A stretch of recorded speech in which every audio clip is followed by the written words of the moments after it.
Grandpa, I am at the police station. My stepfather beat me, but he is telling them I attacked him. My mom does not believe me. Those desperate words whispered into the phone at 2 a.m. shattered my world. When I walked into the precinct 20 minutes later, the desk sergeant went pale. He dropped his pen and stammered, "I am sorry. Captain Sullivan, I did not know he was your blood. He should have known. Because by the time I am done with them, they will wish they had never touched a hair on my grandson's head." Before I continue this story, please let me know where you are watching from in the comments below. Hit like and subscribe if you have ever had to stand up to a bully to protect the ones you love. The red digital clock on my nightstand read 2:13 a.m. When the landline rang, it was a shrill, violent sound in the dead silence of my cabin. I do not get social calls. At my age and with my past, a call at this hour only means one thing: trouble. I picked up the receiver, my hand steady. I heard a jagged intake of breath, then a voice so broken I almost didn't recognize it. "Grandpa, help me." It was Lucas, my 16-year-old grandson. He was sobbing, trying to keep his voice down. "Grandpa, please come." Derek beat me again. He threw me against the wall. "But the police are here. They are arresting me. They say I assaulted an officer. Mom is screaming at me. She says I am on drugs. I am not, Grandpa. I swear." I did not ask him if he was sure. I did not ask for details. I simply said, "Say nothing, Lucas. Do not sign anything. I am coming." I hung up and moved with the muscle memory of a man who spent 30 years hunting wolves in sheep's clothing.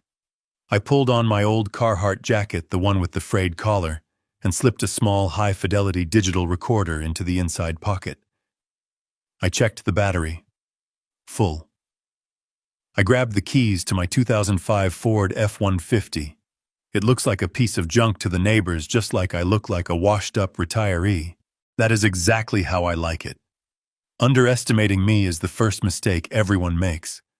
I drove through the sleet, my tires crunching on the black ice covering the roads of District 4. My hands gripped the steering wheel, knuckles white. I wasn't speeding. I wasn't panicking. I was calculating. Derek Lawson, my son-in-law. A police sergeant with a chest full of commendations and a smile that could sell ice to an Eskimo. To the world, he was a hero. To my daughter Rachel, he was a savior. But I had seen the way Lucas flinched when Derek raised a hand to scratch his nose. I had seen the bruises Rachel covered with heavy makeup. I had stayed silent too long, respecting my daughter's boundaries, hoping I was wrong. Tonight, that silence ended. I pulled into the precinct lot, parking my rusted truck next to the shiny patrol cars. I walked through the double doors, shaking the ice off my coat. The scene inside was a piece of theater directed by the devil himself. Derek was sitting in the middle of the squad room, holding an ice pack to his nose. He looked tragic, heroic. A few uniformed officers were patting him on the back, offering him coffee. And there in the corner, cuffed to a metal bench, was Lucas. He looked small, shivering in his thin t-shirt. His lip was split and his left eye was swelling shut. Standing over him was my daughter Rachel. She looked frantic, her hair wild, her eyes manic. She was screaming at him. "You ungrateful little animal. You tried to kill him. After everything he has done for us. You are on drugs, aren't you? Tell them what you took. Tell them." I stepped into the light. A young rookie officer I didn't recognize stepped in front of me, hand on his belt. "You can't be back here, old man. This is a restricted area. Go sit in the lobby." I didn't stop. I didn't even look at him. I looked straight at the lieutenant sitting behind the high desk. Lieutenant Miller, a man I had investigated 10 years ago for skimming drug money. He survived that inquiry by the skin of his teeth because a witness disappeared. He knew me. He knew my face. He knew my reputation as the former captain of internal affairs. The man who put more dirty cops in prison than criminals. Miller looked up. The color drained from his face instantly. He stood up so fast his chair knocked over. "Captain Sullivan." The room went silent. The rookie looked confused, glancing between me and his boss. I didn't know," Miller stammered. "I didn't know the boy was connected to you." I ignored him and walked straight to Derek. He looked up, his eyes narrowing. He didn't fear me yet. He was arrogant. He stood up, puffing out his chest, the badge gleaming on his uniform. "Jack," he said, his voice dripping with condescension. "This is a family matter. But since you are here, maybe you can talk some sense into your grandson. He came home high as a kite." I tried to calm him down, and he sucker punched me. "I have no choice. I have to press charges. Assault on a police officer. He is looking at juvenile detention, maybe worse." I looked at him. I looked at the ice pack. I looked at my grandson.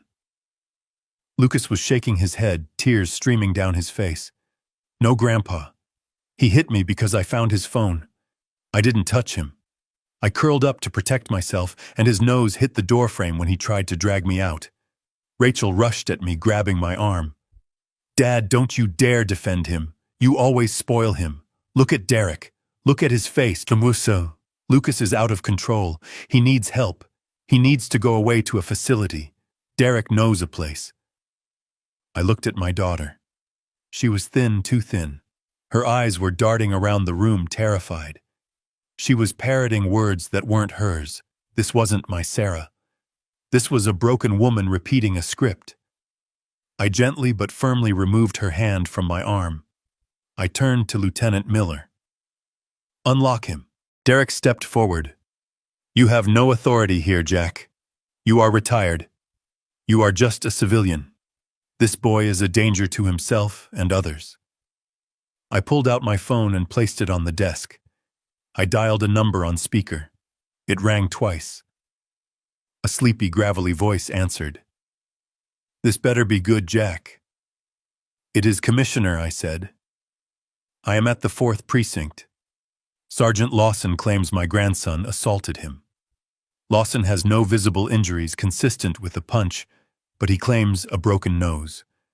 My grandson has defensive wounds on his arms and face. I am formally requesting a blood toxicology screen for the boy immediately. And Commissioner, I want the body cam footage from Sergeant Lawson's uniform pulled. Tonight." Derek went rigid. I saw the flicker of panic in his eyes. "The body cam. Every officer is required to wear it. If he was on duty or if he intervened in a crime, it should be on." I wasn't wearing it," Derek stuttered. "I was off duty. I was at home relaxing."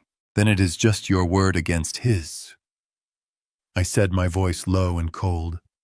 "And since you are pressing charges as an officer, claiming assault on an officer, standard procedure dictates immediate drug testing for all parties involved to rule out influence.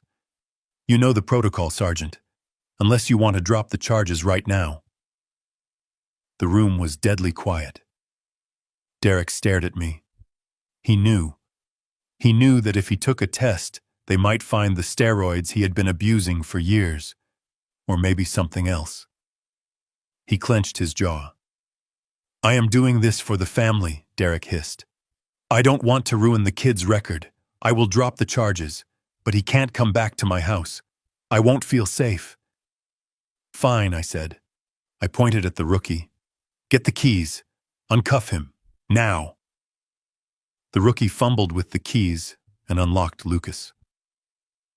My grandson collapsed into my arms, sobbing into my old coat. I held him tight, feeling his ribs. He was too skinny. He flinched when I touched his back. Rachel screamed, "You are stealing him. You are kidnapping my son. Derek, do something. He is ruining our family. He always does this. He hates us because we are happy." I looked at Rachel. Her face was twisted with a desperation that made my heart ache. She truly believed Derek was the victim. She was so deep in his web of lies she couldn't see the daylight. "Rachel," I said softly, "look at your son. Look at his face. He is 16. He weighs 120 pounds. Derek is 200 pounds of muscle. Do you really think Lucas beat him up? He was on drugs, Rachel spat. He has super strength when he is high. Derek told me. I looked at Lieutenant Miller. We are doing the blood test anyway, I said. I am paying for it privately at the hospital. I want a paper trail proving this boy is clean. And Miller, if I find out anyone touched him while he was in these cuffs, I will burn this precinct to the ground with lawsuits. Do you understand me? Miller nodded, swallowing hard. Understood, Captain. Take him. Just take him. I walked Lucas out to the truck. The cold air hit us, but it felt cleaner than the air inside that station. Rachel followed us to the parking lot, grabbing at the door handle as I put Lucas inside. If you take him, don't bring him back, she screamed, tears freezing on her cheeks. You are dead to me, Dad. You and that ungrateful brat. We don't need you. We have money. We have status. You are just a bitter old man in a rusted truck. I started the engine. I rolled down the window and looked at my only child. One day you will wake up, Rachel, and I just pray it is not too late. I drove away, watching her figure shrink in the rearview mirror. She was standing next to Derek, who had come out to put his arm around her. He was staring at my truck, his eyes cold, calculating. He wasn't defeated. He was just regrouping. We drove in silence for a while. The heater rattled, blowing warm air into the cab. Lucas was curled up in the passenger seat, holding his side. Grandpa, he whispered. Did you mean it? About the lawsuits. I meant every word, Lucas. But Mom said, she said you are broke. She said you live in that old cabin because you lost all Grandma's money. She said we have to be nice to Derek because he is the only one who can support us. I gripped the steering wheel. So that was the narrative. Jack Sullivan, the failed, impoverished retiree. It was a good cover. It kept people from asking for loans. It kept greedy relatives away. And it seemed it had kept my own daughter from respecting me. Lucas, I said. Your mother is confused. And as for money, let's just say we are going to be fine. We arrived at my cabin. It was simple. Wood stove, exposed beams, old furniture. But it was solid. I made Lucas hot chocolate and sat him down at the kitchen table. Take off your shirt, son, I said gently. I need to see. He hesitated, shame coloring his cheeks. He slowly pulled the t-shirt over his head. I felt the bile rise in my throat. His back was a map of pain. Old yellow bruises, fresh purple welts, and deep red marks that looked like burns. But there was something specific about the bruising on his ribs. They were long, uniform, rectangular marks. No knuckles make marks like that. I know what this is, I murmured. What Lucas asked, his voice trembling. He didn't hit you with his fists, did he? I asked. He used a phone book, or a towel wrapped around a baton. Lucas looked up, his eyes wide. How did you know? He wraps a wet towel around a wooden rod. He says it teaches me a lesson without leaving marks for the teachers to see. That is a police technique, I said, my voice flat. An old dirty police technique for beating suspects without leaving surface cuts. Derek wasn't just an abusive stepfather. He was a professional torturer. We are going to see a doctor tomorrow, I said. A private one. Not at the hospital where Derek has friends. I have a friend, Dr. Evans. He used to be the medical examiner. He knows how to document this. Grandpa Lucas said, grabbing my hand. Please don't make him madder. He has things on you. What kind of things? He talks on the phone sometimes. He thinks I can't hear. He says he is checking your accounts. He says he is waiting for you to have an accident. He says once you are gone, the trust fund unlocks. I froze. The trust fund. My wife Eleanor had left a substantial trust for Rachel to be distributed when I passed away, or if Rachel turned 40. But there was a clause. If Rachel was deemed incapacitated or under duress, The trusty me could withhold it. I had never told Rachel the amount. I wanted her to build her own life. I thought she believed it was small. "Does he know how much is in it?" I asked. "He told Mom it is just a few thousand," Lucas said. "But I heard him tell his friend on the phone that it is the jackpot. He is gambling, Grandpa. Online. I saw his screen. He is losing thousands every week. That is why he beat me tonight. I saw his balance. He is down $200,000. The pieces clicked into place. The abuse, the control over Rachel, the hostility towards me. Derek wasn't just a bad husband. He was a desperate man, a gambler in a hole so deep he couldn't see the sky. And he saw me as the only thing standing between him and a fortune he thought would save him. He had turned my daughter against me to isolate me. He was beating my grandson to break the boy's spirit so he wouldn't talk. And now he was waiting for me to die. I looked at the dark window at the snow falling outside. I wasn't just an old man in a cabin anymore. I was a captain again. And I had a case. "Go to sleep, Lucas," I said, standing up. "You are safe here. What are you going to do, Grandpa?" I walked over to the old grandfather clock in the hallway and opened the bottom panel. Inside, hidden behind the pendulum, was a heavy steel safe. I spun the dial. Click, click, click. The door swung open.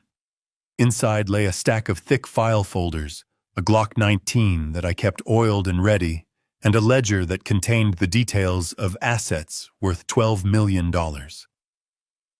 "I am going to verify a few things," I said. I didn't sleep that night. I sat in my armchair watching the perimeter cameras I had installed years ago. People thought I was paranoid. Tonight, I called it prepared. The next morning, the war began. It didn't start with shouting. It started with a knock on my door at 8 a.m. It was 2 deputies from the sheriff's department. Not the city police. The county boys. Derek's friends. Mr. Sullivan, the taller one, said, smirking, "We are here for a welfare check. We received an anonymous tip that you are holding a minor against his will and that you may be suffering from dementia. We need to speak to the boy." I stood in the doorway blocking their view, my coffee mug in hand. "Do you have a warrant?" I asked. "We don't need a warrant for a welfare check, Jack. Move aside." I took a sip of coffee. "I am not holding anyone. My grandson is here under my temporary guardianship per the agreement made last night at the 4th Precinct. And as for my mental state, I can recite the 4th Amendment backwards if you like. Now, unless you have a court order signed by a judge, you are trespassing. Get off my porch." The deputy stepped forward, his hand resting on his taser. "Don't make this hard, old man. We can take you in for observation. 72-hour psych hold. Easy." They were trying to provoke me. If I resisted, they would arrest me. If they arrested me, they would take Lucas back to Derek. And if Lucas went back to Derek now after talking to me, he might not survive the night. I smiled. It was not a nice smile. "Officer, look up." The deputy frowned. "What? Look up." "To your left. In the birdhouse." He looked up. He saw the glint of the lens. That is a 4K camera with audio recording streaming directly to a cloud server. I have been broadcasting this interaction live to my attorney's office for the last 2 minutes. Say hello to Edward Mercer. You know Ed, don't you? The shark who sued the department last year for $3 million? The deputy's face went slack. He took his hand off his taser. "You are bluffing." "Try me," I said. "Step across that threshold and see how fast your pension disappears." They backed down. They muttered curses, got in their cruiser, and sped off. But I knew this was just the first wave. Derek was using the system he knew to crush me. He thought I was a relic. He thought I was alone. I went back inside. Lucas was standing in the hallway, pale as a ghost. "They are going to come back, aren't they?" "Yes," I said. "But next time we will be the ones knocking." I grabbed my phone and dialed Edward. Ed, it is time. I want to audit the trust fund. And Ed, hire a private investigator. I want to know everything about Sergeant Derek Lawson. Where he goes, who he talks to, and exactly how much money he owes. I hung up and looked at Lucas. Get dressed, son. We have work to do. We are going to the bank. To get money, Lucas asked. No, I said, putting on my coat. To set a trap. We drove into town. I parked the truck in front of the First National Bank. This was where Rachel's trust was held. I was the trustee, but I had given Rachel access to the interest payments years ago to help with bills. We walked into the manager's office. Mr. Henderson knew me. He greeted me with a nervous smile. Mr. Sullivan, good to see you. Is this about the withdrawal Mrs. Lawson requested? I stopped. Withdrawal, yes. Henderson said, shuffling papers. Your daughter called yesterday. She said you authorized a full liquidation of the trust principal for a medical emergency. She said you were too ill to come in person and that she had your power of attorney. My blood ran cold. They hadn't just planned to get rid of me. They had already started the paperwork. They forged my signature. Show me the document. I said, my voice dangerously calm. Henderson slid a paper across the desk. It was a power of attorney dated 3 days ago. The signature looked like mine, but it wasn't. The loop on the S was wrong. I didn't sign this, I said. Henderson turned white. But the notary seal. It is stamped by Paul Giamatti. He is a reputable notary. Paul Giamatti was Derek's cousin. Freeze the account, Henderson. Right now. If 1 cent leaves this bank, I will own this building. Do you understand? I understand, Jack. I will lock it down. I walked out of the bank, my mind racing. They were desperate. You don't forge a federal document unless you are out of time. Derek's debts must be due. The sharks were circling him, so he decided to feed me to them. As we walked back to the truck, my phone buzzed. A text from Rachel. Dad, please bring Lucas home. Derek is sorry. We are a family. Don't make us call the authorities again. We love you. I stared at the screen. It was a lie. But it was also a plea. She was scared. She was trying to lure me in. Grandpa, Lucas asked. I looked at him. I looked at the bruised boy who had been failed by everyone who should have protected him. Lucas, I said, do you trust me? Yes. Good. Because we are going to do something dangerous. We are going to let them think they won. How I am going to rewrite my will, I said loudly, knowing that in a small town walls have ears. I am going to leave everything to Derek. Lucas looked at me like I was crazy. What? It is the only way to get him to show his true face, son. Wolves only attack when they think the sheep is sleeping. And tonight I am going to play dead. I drove us to the law office of Edward Mercer. But I knew we were being followed. A black sedan had been on my tail since the bank. Derek's friends. Good, I thought. Let them watch.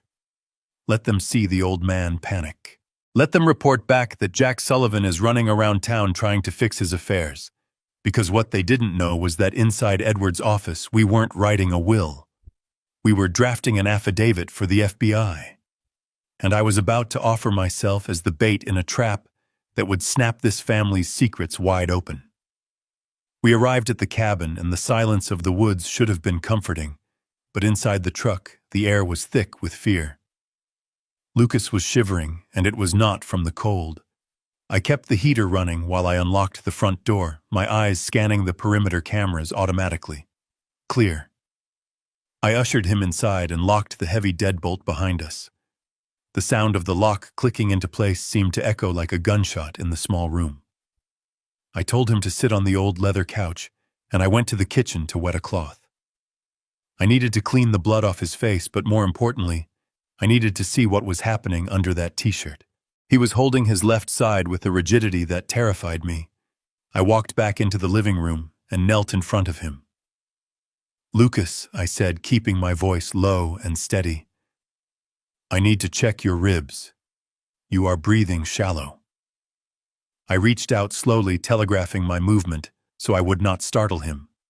But the moment my hand brushed the hem of his shirt, he violently recoiled. He scrambled backward on the sofa, pushing himself into the corner, his eyes wide and unfocused. "No," he gasped. "Don't touch it. Please don't touch it."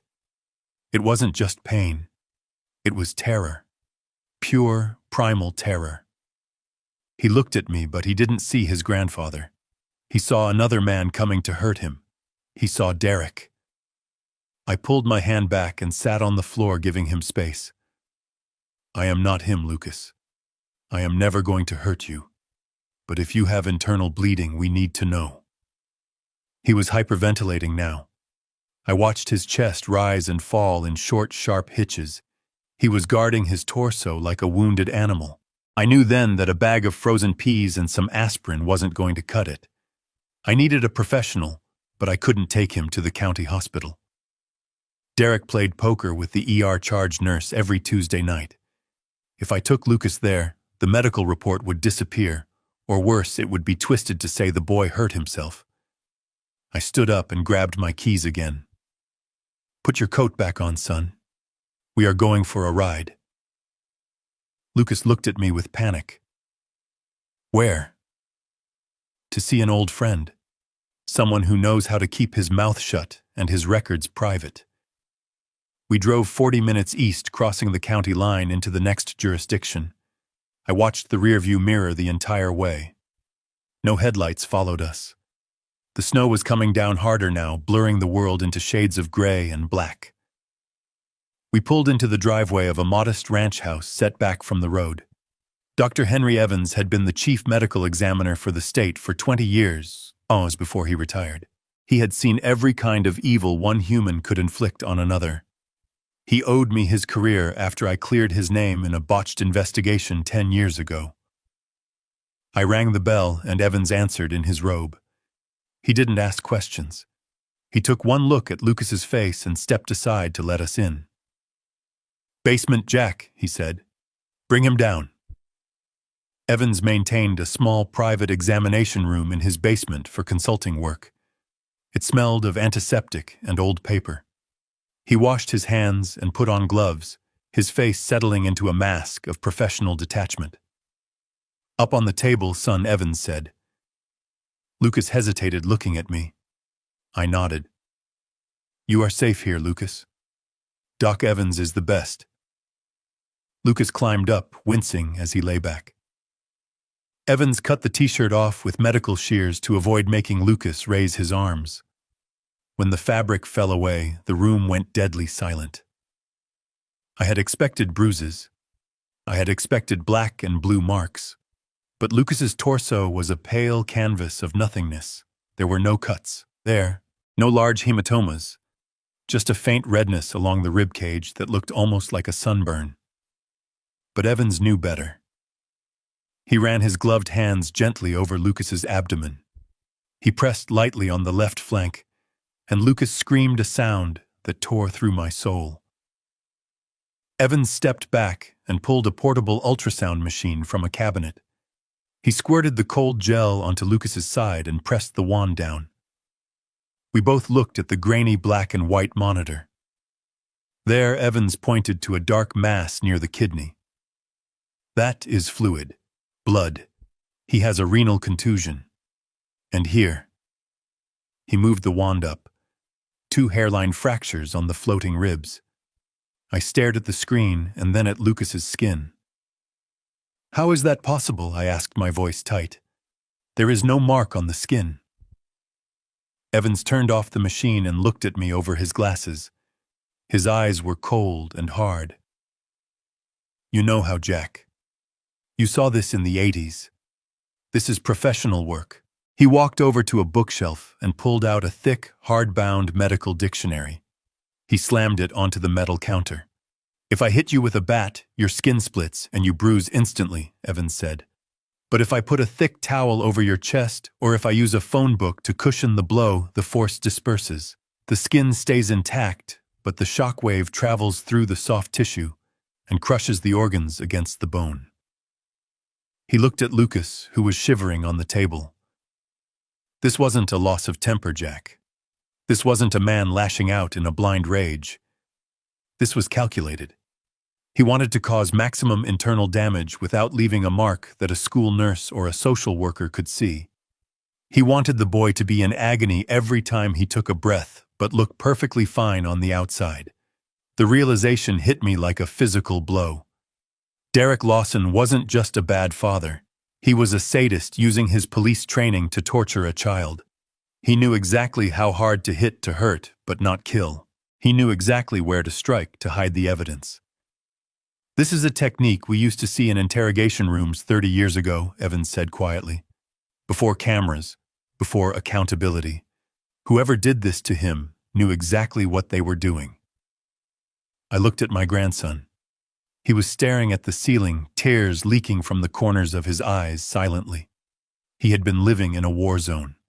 He had been tortured in his own home, and his mother, my daughter, had stood by and watched. Or worse, she had convinced herself he deserved it. "Can you document this?" I asked Evans. "I am writing the report right now," Evans said. "I am taking imaging. I am noting the specific nature of the injuries consistent with blunt force trauma utilizing a dampening agent. This will hold up in court, Jack. This is a felony. Aggravated assault on a minor. Attempted grievous bodily harm." "Do it," I said. Evans worked for another hour. He wrapped Lucas's ribs, gave him a shot for the pain, and handed me a bottle of high-strength anti-inflammatories. "Keep him still," Evans said as we left. "If he urinates blood, you take him to a major trauma center immediately. Do not pass go. Do not call me. Just go. His kidney is on the edge, Jack. One more hit and he would have been on dialysis for the rest of his life." One more hit. The words echoed in my head as I drove us back to the cabin. The snow had stopped, leaving the world frozen and sharp. Lucas fell asleep against the window, the exhaustion and the medication finally taking him under. I looked at his sleeping face lit by the dashboard lights. He looked so much like his mother did at that age. Innocent. Vulnerable. I thought about Rachel. I thought about the little girl I used to carry on my shoulders. I thought about the woman who screamed at me in the police station just hours ago defending a monster. I realized then that I had been fighting the wrong battle. I had been trying to keep the peace. I had been trying to respect their marriage, hoping Derek would settle down, hoping Rachel would come to her senses. I had been playing defense. But you don't win a war on defense. Not against a man like Derek Lawson. Derek thought he was untouchable. He thought he had the badge, the law, and the family on his side. He thought I was just a tired old man with a limited pension and a broken heart.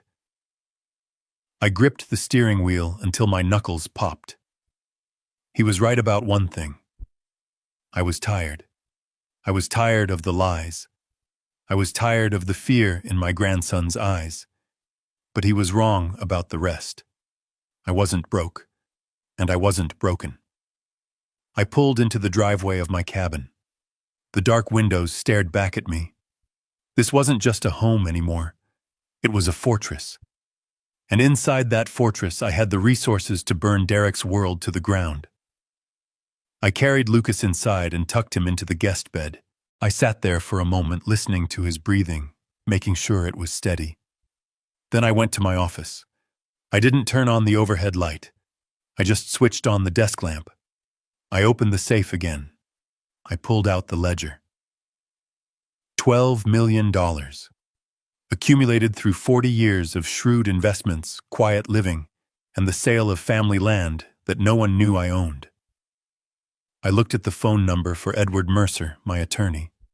It was 4 a.m. I didn't care. I dialed. Edward picked up on the third ring. His voice was rough with sleep. "Jack, is everything all right?" "No, Ed," I said. "Nothing is all right." I told him everything. I told him about the precinct. I told him about the phone book beating. I told him about the kidney damage. I want to destroy him, Ed. I said, my voice devoid of emotion. I don't want to just win custody. I want to strip him of his badge. I want to strip him of his pension. I want him to rot in a cell, and I want him to know it was me who put him there. There was a pause on the line. I could hear Edward shifting, sitting up. The lawyer in him was waking up. Jack, if we go down this road, it is going to get ugly. He will come after you. He will use every dirty trick he learned on the force. He will use Rachel against you. Let him try, I said. I want you to hire a forensic accountant, Ed. I want to know where every dime of Rachel's trust fund went. And I want you to find out who Derek owes money to. Cops who beat kids usually have other vices. Lucas said he is gambling. Find the bookie. Find the debt. I am on it, Jack, Edward said. But be careful. A cornered animal bites. I hung up. I sat there in the pool of yellow light staring at the wall. Derek Lawson had made a fatal mistake. He thought violence was power. He thought fear was control. He didn't know that he had just handed me the weapon I needed. He had beaten my grandson, and in doing so, he had signed his own death warrant. Not a physical death. That would be too easy. I was going to dismantle his life piece by piece, brick by brick, until he was left with nothing but the shame of what he had done. I walked to the window and looked out at the snowy drive. Let them come, I whispered to the darkness. Let them come. Lucas sat at my kitchen table, pushing a piece of toast around his plate. The morning sun was trying to break through the gray clouds outside, but inside the cabin, the air felt heavy. He looked small in my oversized flannel shirt, his shoulders hunched, as if he were waiting for a blow that could come from any direction. I poured him a glass of orange juice and set it down. The clink of the glass against the wood made him jump. Grandpa, he said, his voice barely a whisper. We can't win this. I sat down opposite him. Why do you say that, son? Because of who he is, Lucas said, looking up at me with eyes that had seen too much. He is a sergeant. He knows the judges. He knows the other cops. He plays golf with the district attorney. Mom says, he hesitated, biting his lip. What does your mother say, Lucas? Tell me. She says you are just a bitter old man living in a shack. She says you squandered everything Grandma left. She told me that if I came to you, I would starve because you can barely feed yourself. She said Derek is the only reason we have a roof over our heads. She says you are powerless, Grandpa, that you are nothing. I felt a cold fire ignite in my chest. It wasn't anger at the boy. It was a profound sadness for my daughter. Rachel had bought into the lie so completely that she had become its primary enforcer. She measured a man's worth by the shine of his car and the size of his house. She didn't understand that a house built on debt is just a prison with nice curtains. I stood up and cleared the plates. Lucas watched me, his anxiety radiating off him in waves. Do you believe her? I asked. I don't know, Lucas admitted. I know you are good, Grandpa. But good doesn't beat powerful, does it? In the movies, the rich guy always wins. And Derek, he has so much money. He buys Mom whatever she wants. He has a new truck. He has the boat. I chuckled, a dry, humorless sound. He has payments, Lucas. He has a lease on the truck, a loan on the boat, and a mortgage on the house that is probably underwater. He doesn't own things. Things own him. I walked over to the pantry door. Come with me. Where are we going? Downstairs. I opened the pantry door, revealing a narrow set of wooden steps leading into the basement. It wasn't a finished basement with carpets and a pool table. It was a workspace. It smelled of sawdust oil and cold earth. It was where I fixed things, where I kept my tools, where I kept my life. Lucas followed me down his steps, tentative. I pulled the string for the single overhead bulb. The light swung, casting long shadows across the workbench cluttered with parts. In the corner sat an old, heavy gun safe. It was scratched, and the paint was peeling on the side. It looked like something I had picked up at a scrapyard. "Mom says you keep old newspapers in there," Lucas said, pointing to the safe. "She says you are a hoarder." I walked over to the safe. It was a relic, a Mosler model from the 50s, heavy enough to sink a ship. I spun the dial. Left, right, left. The tumblers clicked with a precision that belied the safe's rugged exterior. I grasped the heavy iron handle and cranked it. The bolts retracted with a heavy thud. I swung the door open. There were no newspapers. There were no stacks of gold bars or bundles of cash like you see in the movies. There were just rows of metal file boxes organized and labeled. I pulled out the first box and set it on the workbench. I opened it and took out a sheaf of papers. "Do you know what this is?" I asked, handing him a document. Lucas squinted at the paper.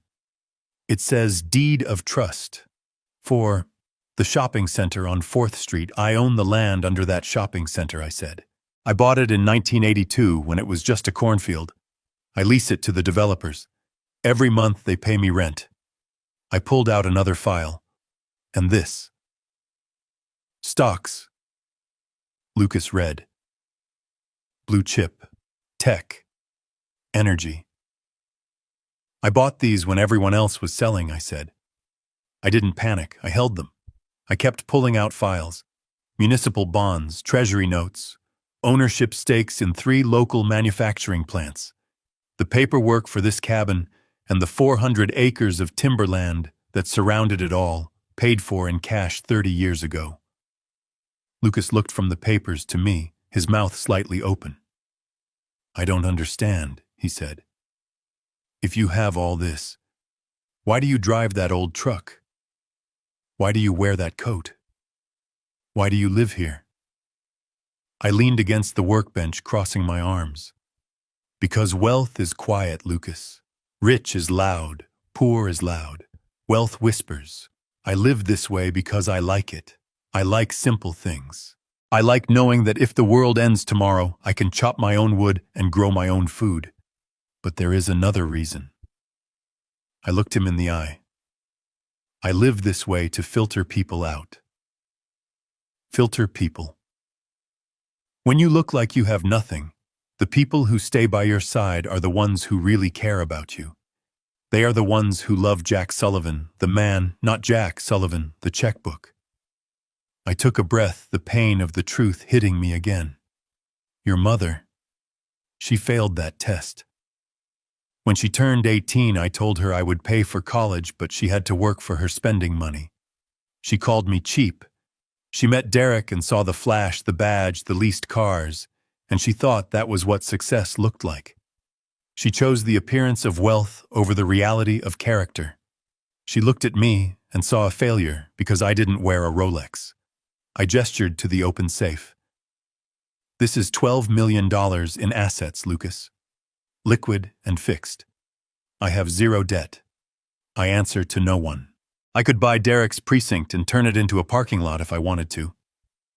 Lucas stared at the safe as if it were a portal to another dimension. 12 million. "I am telling you this for 2 reasons," I said, closing the file box. "First, I need you to stop being afraid that we can't afford a lawyer. We can afford an army of lawyers. We can afford the kind of lawyers who eat judges for breakfast." And the second reason. I put my hand on his shoulder. "Because you are the only one left who passed the test. You came to me when you were hurt. You didn't ask for money. You asked for safety. You trusted the old man in the cabin when everyone else told you he was worthless." Lucas looked down, tears welling in his eyes again. "I just wanted you, Grandpa."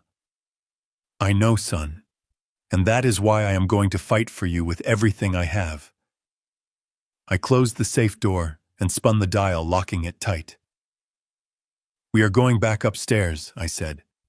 "I have a phone call to make." We went back up to the kitchen. The atmosphere had changed. Lucas sat straighter. The fear was still there, but the hopelessness was gone. He realized he wasn't hiding behind a fragile old man. He was standing behind a fortress. I picked up my phone and dialed Edward Mercer's private line. It was Sunday morning, but Ed would be awake. Ed was always awake. He answered on the first ring. "Jack, I got your message about the forensic accountant. I have a team ready to start Monday." "No, Ed," I said, my voice hard. "We aren't waiting for Monday. And we aren't just looking at Derek." "What do you mean?" "I want to initiate Operation Undermine." There was a silence on the line. Ed knew what that meant. We had discussed it years ago as a nuclear option if Rachel ever got into serious trouble. "Are you sure, Jack?" Ed asked, his voice dropping an octave. "Once we pull that thread, the whole sweater unravels. If we audit the trust, we are going to find things. Things that might put your daughter in legal jeopardy if she was complicit." "She forged my signature, Ed," I said, looking at Lucas. "Or she let him do it. Either way, she crossed the line. They tried to steal from me while I was still alive. They tried to gaslight me into a grave. I want a full forensic audit of the Rachel Sullivan Trust. I want to know where every single cent went for the last 10 years. I want to know who signed the checks. I want to know which casinos cashed them." I paused, letting the anger fuel my focus. "And Ed, I want you to freeze the assets, all of them. The house they live in, the accounts, the cars. If my name is on any of the original paperwork for that house mortgage, which I know it is because I co-signed 20 years ago, I want you to call the note due. You are going to make them homeless, Jack." "No," I said. "They made themselves homeless when they decided to bite the hand that was feeding them. I am just closing the restaurant. Do it, Ed. Torch it." I hung up the phone. I felt a grim satisfaction. Derek Lawson thought he was playing a game of checkers with a senile old man. He didn't know he had just sat down at a chessboard with the grandmaster who owned the board, the pieces, and the building the game was being played in. I looked at Lucas. "Go pack a bag, son. We might be here a while." "But what if they come back?" Lucas asked, looking at the door. "Let them come," I said, pouring myself another cup of coffee. "I want them to come. Because when they do, they are going to find out that the old man's pockets are deep and his memory is long. And I have a few receipts I have been dying to show them. Information is ammunition, and in a war against a crooked cop, you need enough ammo to level a city block." I left Lucas sleeping soundly, his ribs wrapped and his belly full, and drove my truck into the city. It was a Sunday, but the people I needed to see did not observe the Sabbath. They observed the flow of data and the whisper of secrets. I pulled into the alley behind a nondescript electronics repair shop in the industrial district. The sign out front said closed, but the back door was unlocked. I stepped inside, the air thick with the smell of soldering iron and ozone. A man was hunched over a workbench surrounded by monitors. Mickey. He used to be intelligence for the state police before he realized he had a conscience, and the department didn't. He was the best white hat hacker I knew, and he owed me his freedom. "Jack," he said without turning around. "You look like hell. I feel like it, Mickey. Did you find what I asked for?" Mickey spun his chair around. His face was grim, illuminated by the blue light of the screens. He didn't offer me coffee. He knew I wasn't here for pleasantries. I dug deep, Jack. I went through the back doors of the offshore servers. I cracked the encrypted logs of the casinos. "You are not going to like this. Show me." He pulled up a spreadsheet on the main monitor. It was a list of transactions. Dates, times, amounts. The numbers were staggering. "Your son-in-law has a problem," Mickey said. "A big one. He is playing on a site hosted in Malta. Unregulated. High-stakes poker and sports betting. Look at this column." I leaned in. The losses were in red. 5,000, 10,000, 20,000 on a single Sunday night football game. "Total debt?" I asked. $212,000, Mickey said. And that is just the principle. These guys charge shark rates. With Vigorish he is looking at $250,000 easy, and he is past due, Jack. They cut him off 3 days ago. That is why he is desperate. The collectors for these sites don't send letters. They send guys with baseball bats. That explained the urgency. That explained why he beat Lucas for finding his phone. He was terrified the boy would see the threatening texts. It explained the rush to liquidate the trust. Speaking of the trust, Mickey said, clicking a new tab.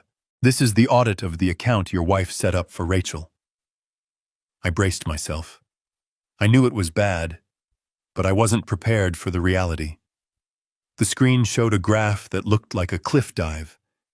10 years ago, the account held $300,000. Today, the balance was $492.16. Where did it go? I whispered. Everywhere, Mickey said. He didn't take it all at once. He bled it dry. Over 5 years, he made transfers to a shell company called DL Consulting. It sounds legitimate, right? But look at the expenditures of the shell company. He pulled up another window. Lease payments on a Porsche. Payments to a luxury watch dealer. And this. He pointed to a recurring monthly payment of $3,000. It was labeled A Rent, Unit 4B. They own their house, I said. Why is he paying rent? He isn't paying for his house, Mickey said. He is paying for an apartment in the North End, the trendy district. I stared at the screen. The North End was 40 minutes from where Rachel and Derek lived. It was expensive, flashy. Who lives there, Mickey? Mickey hesitated. He looked at me with genuine pity. I pulled the security feeds from the building lobby, Jack. He tapped a key. A grainy video played. It showed Derek walking into a glass-walled lobby. He wasn't wearing his uniform. He was wearing a suit I had never seen. He walked to the elevator, and a woman met him. She was young, maybe 25, blonde, beautiful in a way that costs a lot of money to maintain. She threw her arms around his neck and kissed him. Derek smiled a smile I hadn't seen him give my daughter in years. He put his hand on her stomach. She was visibly pregnant. I felt the room spin. A mistress. A second life. A baby on the way. He is starting over, I realized aloud. He isn't trying to save his marriage with Rachel. He is trying to cash out. He wants the trust fund and my assets so he can pay off his debts and run away with her. He is playing a dangerous game, Jack, Mickey said. He is robbing Peter to pay Paul, but Paul is a mobster and Peter is his wife. This girl, Tina, she thinks he is a wealthy real estate developer. I checked her social media. She is posting photos of baby clothes and talking about their future in the Cayman Islands. He is planning to leave the country, I said. Looks like it. Mickey agreed. But he needs the cash first. He needs your money, Jack. Without it, he is a dead man walking. The bookies will kill him if he tries to run without paying. I stood up, the cold fury settling in my gut, like lead. Print it, I said. All of it. Every bet, every transfer, every frame of that video. Mickey handed me a thick manila envelope. It was heavy. It felt like holding a bomb. Jack, one more thing, Mickey said as I turned to leave. Be careful. I am seeing chatter on the local forums. Derek isn't just hiding. He is attacking. What do you mean? Check Facebook. I didn't have Facebook. I barely used email. But Mickey pulled it up on his screen. There on the community page for our town was a post from Sergeant Derek Lawson. It had been up for 3 hours. It already had 400 likes and hundreds of comments. It was a photo of Derek looking sad and bruised, the ice pack on his nose. Next to it was a photo of me taken years ago, where I looked particularly disheveled. Friends and neighbors, the post read. It breaks my heart to share this family tragedy. My father-in-law, Jack Sullivan, is suffering from a rapid cognitive decline. His dementia has made him paranoid and violent. Last night, in a fit of confusion, he assaulted me and kidnapped my stepson Lucas. He has convinced the poor boy that we are the enemy. We are terrified for Lucas's safety. Jack has guns in that cabin and he is not in his right mind. Please, if you see them, do not approach. Call the sheriff immediately. We just want our boy home safe. Please pray for us. I read the comments. Oh my God, Derek, I am so sorry. Derek, I always knew that old man was crazy. He lives like a hermit. I bet he is dangerous. Sending prayers. Stay strong, Sergeant. He was gaslighting the entire town. He was painting me as a senile monster and himself as the suffering hero. He was preparing the battlefield. If something happened to me now, if the police stormed my house and shot me, everyone would say it was a tragedy, but necessary. They would say the crazy old man finally snapped. He is good, I said quietly. He is desperate, Mickey corrected, and that makes him sloppy. He posted this from his phone. The geotag shows he wasn't at the station or at home when he wrote it. Where was he? He was at the apartment in the North End, with Tina. I took the envelope. Thank you, Mickey. Wipe your logs. I drove back to the cabin, my mind racing. The landscape had changed. I wasn't just fighting a custody battle anymore. I was fighting a public relations war against a man who owned the narrative. My phone started buzzing in my pocket. I ignored it. Then it buzzed again.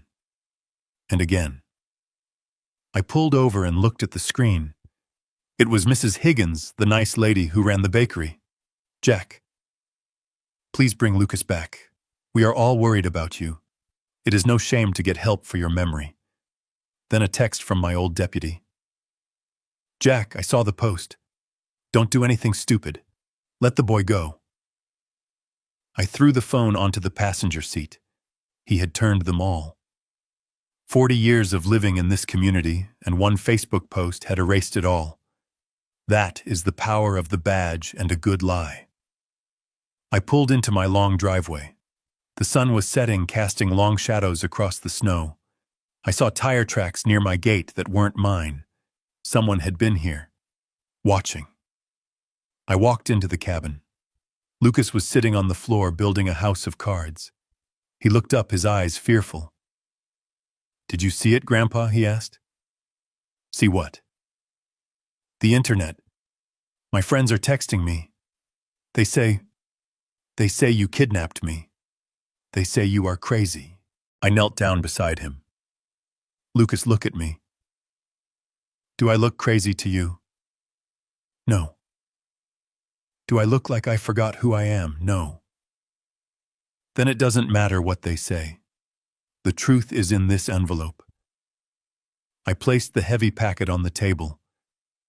This is his coffin, Lucas. Everything is in here. The gambling, the theft, the other woman. Lucas's eyes went wide. Other woman, he has a secret life son. He has a baby on the way with another woman. He isn't trying to get you back because he loves you. He is trying to get you back because he needs control of the money to run away with her. Lucas looked at the envelope as if it were radioactive. He is leaving Mom. He is planning to. He has drained her accounts. He has stolen her future. Tears welled up in the boy's eyes. She defended him, Grandpa. She screamed at me for him, and he is stealing from her. She doesn't know Lucas. She is a victim too. A blind victim, but a victim. Suddenly the house phone rang. I let it go to voicemail. Jack, this is Sheriff Miller. The voice boomed through the quiet room. We have a court order for an emergency welfare check based on credible reports of mental instability. We are coming out. Open the gate or we will breach it. I looked at the clock. It was 6 p.m. Darkness had fallen. They weren't coming to talk. They were coming to take Lucas. And if they took him, Derek would make sure he never spoke again. And me. I would be taken to a psych ward heavily sedated, and by the time I woke up, Derek would be in the Caymans. I grabbed the envelope and shoved it into my safe. Get your shoes, Lucas. Are we running? He asked. No, I said, moving to the gun cabinet. We are digging in. I grabbed a heavy chain and padlock from the mudroom. I went out to the front gate and locked it. It wouldn't stop them for long, but it would buy us time. I went back inside and pulled the blinds. I turned on the exterior floodlights, illuminating the yard like a prison yard. Then I called Edward Mercer. Ed, they are coming. The sheriff. Jack, listen to me, Ed said, his voice urgent. I saw the post. It is a nightmare. I am filing an injunction, but the courts are closed. You have to hold them off. Do not let them take the boy. If he leaves your custody, we lose our leverage. I am not opening the door, Ed, but you need to get that PI to the north end. I need photos of Derek with the mistress. Tonight. I need physical proof to show Rachel. Why Rachel? Because she is the weak link, Ed. If I show this to the judge, he might deliberate. If I show this to the town, they might gossip. But if I show Rachel that her husband has a pregnant girlfriend paid for with her mother's money, she will turn. And when she turns, Derek's shield disappears. I hung up. I looked at the monitors. A cruiser was pulling up to the gate. Then another. And a third. Derek wasn't with them. He was too smart for that. He was letting his buddies do the dirty work while he played the grieving father at home. The sheriff got out. He had a bullhorn. Jack Sullivan, this is the sheriff. Come out with your hands up. I looked at Lucas. He was trembling. Go to the basement, son. Lock the door from the inside. Do not open it unless you hear my voice or Ed's voice. What are you going to do, Grandpa? I sat in my armchair facing the door. I put the digital recorder on the table.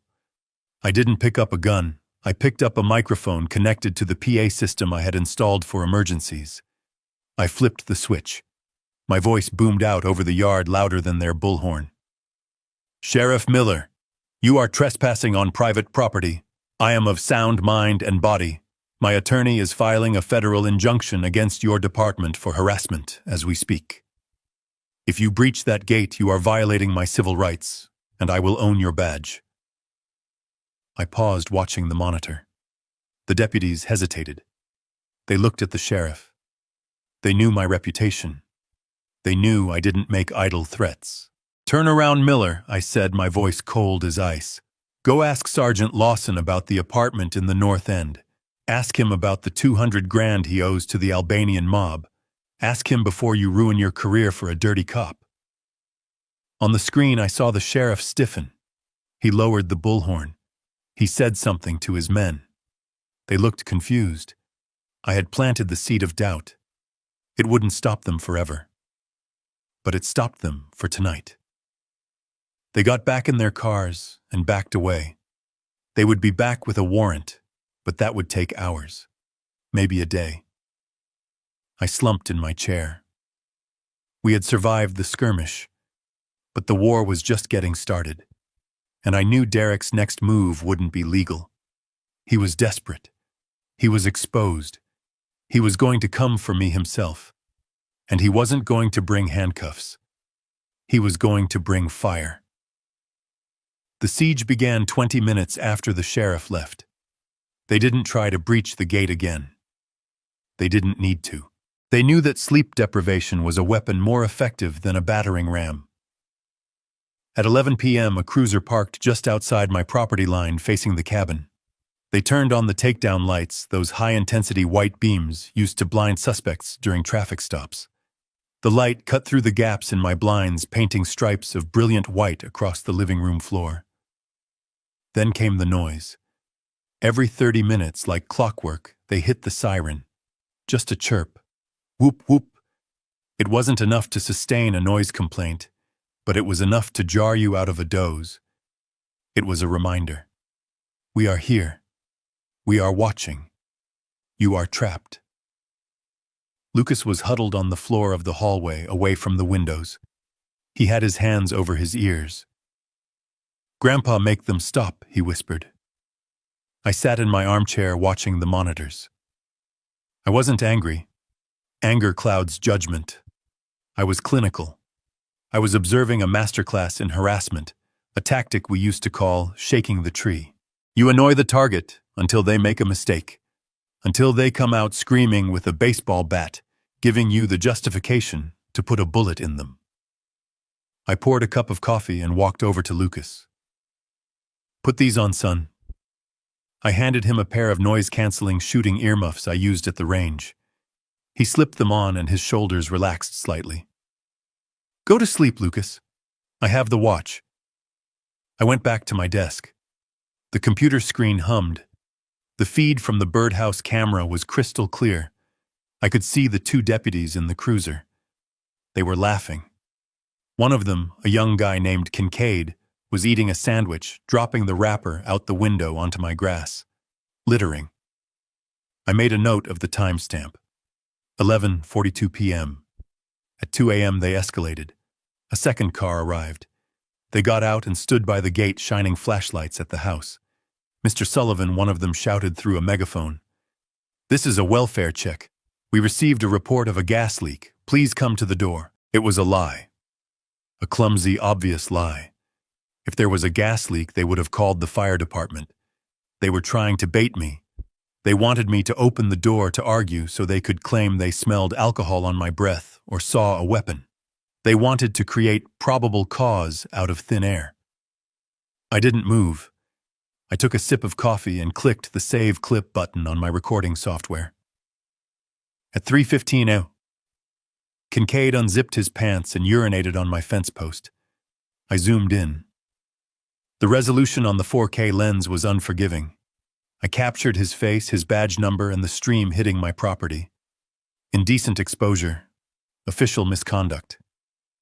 It was gold. By dawn, they had rotated shifts. A new car was there, but the tactics were the same. They were isolating us. No delivery trucks could get in. No friends could drive up. We were under a soft blockade. They wanted me to feel alone. They wanted me to feel the weight of the state crushing down on my little wooden cabin. But isolation works both ways. While they were keeping the world out, they were locking themselves in with a man who had spent 30 years building cases against people smarter than them. I spent the morning editing. I didn't just dump raw footage. I curated it. I built a timeline. Exhibit A, 11:00 p.m. Use of excessive lighting to harass a private residence. Exhibit B, 2:00 a.m. False reporting of emergency services. Exhibit C, 3:15 a.m. Public urination by a uniformed officer. I synced the audio. The laughter of the deputies was crisp. Look at the old freak's house. Bet he's dead in there already. Their cruelty was casual, comfortable. It was the banter of men who believed they were untouchable because they wore the same uniform as the sheriff. I compiled the video file. It was 10 minutes of damning evidence. It wasn't just harassment. It was a misuse of public resources. While they were sitting in my driveway playing games, calls in the county were going unanswered. They were burning gas, overtime pay, and manpower to terrorize a grandfather and a child. I opened my secure email client. I didn't send it to the sheriff. That would be useless. You don't complain to the wolf that the pack is hunting you. I typed the subject line, how your tax dollars are being used to harass a senior citizen and a minor. I added the recipients. First, the Internal Affairs Division of the State Police. My old office. The current captain, a woman named Sarah Jenkins, was a hard-nosed proceduralist who hated local yokels giving the badge a bad name. She would see this and see a liability lawsuit waiting to happen. Second, I added the email addresses of the 3 biggest news stations in the state. Investigative reporters love a bully story, especially one with video. Third, I added the editor of the local town gazette. I hit send. The file uploaded. 100% sent. I leaned back in my chair and stretched. The siege was still happening outside, but the mortar round I had just fired was arching through the digital sky, silent and deadly. Lucas walked into the office, rubbing his eyes. He had taken off the earmuffs. Are they still there? He asked. Yes, I said, but not for long. Why did you call someone? I called everyone Lucas. I went to the kitchen and started making breakfast. Bacon, eggs, toast. The smell filled the cabin, chasing away the stale scent of anxiety. I wanted Lucas to feel normal. I wanted him to see that his grandfather wasn't cowering in the dark. At 9:00 a.m., my phone began to ring. It was a blocked number. I didn't answer. Then it rang again, and again. Then the landline rang. I picked it up and put it on speaker. Mr. Sullivan, this is heavy breathing. This is Karen from Channel 5 News. We received an anonymous tip and a video file. Are you the Jack Sullivan in the video? I pitched my voice to sound frail, terrified. Yes, that's my house. They've been there all night. My grandson is terrified. We don't know why they are doing this. We are afraid to come out. Mr. Sullivan, we are sending a van. We are on our way. Do not come out until we get there. I hung up and smiled at Lucas. Showtime, son. 20 minutes later, the dynamic outside changed. I watched on the monitor as a news van with a satellite dish pulled up to the gate right behind the patrol car. A reporter jumped out with a cameraman. They pointed their lens not at my house, but at the deputies. The deputies panicked. I saw Kincaid holding his hand up to block the camera, shouting. He was used to being the one holding the power. Suddenly, he was the subject. He got back in his cruiser and rolled up the window. Then a black sedan pulled up. State plates. 2 men in suits got out. Internal affairs. They tapped on the cruiser window. Kincaid opened the door looking like he was about to vomit. I watched them talk. The IA agents pointed at my house, then at the puddle where Kincaid had relieved himself. Kincaid's head dropped. The cruiser reversed, executed a 3-point turn, and sped away.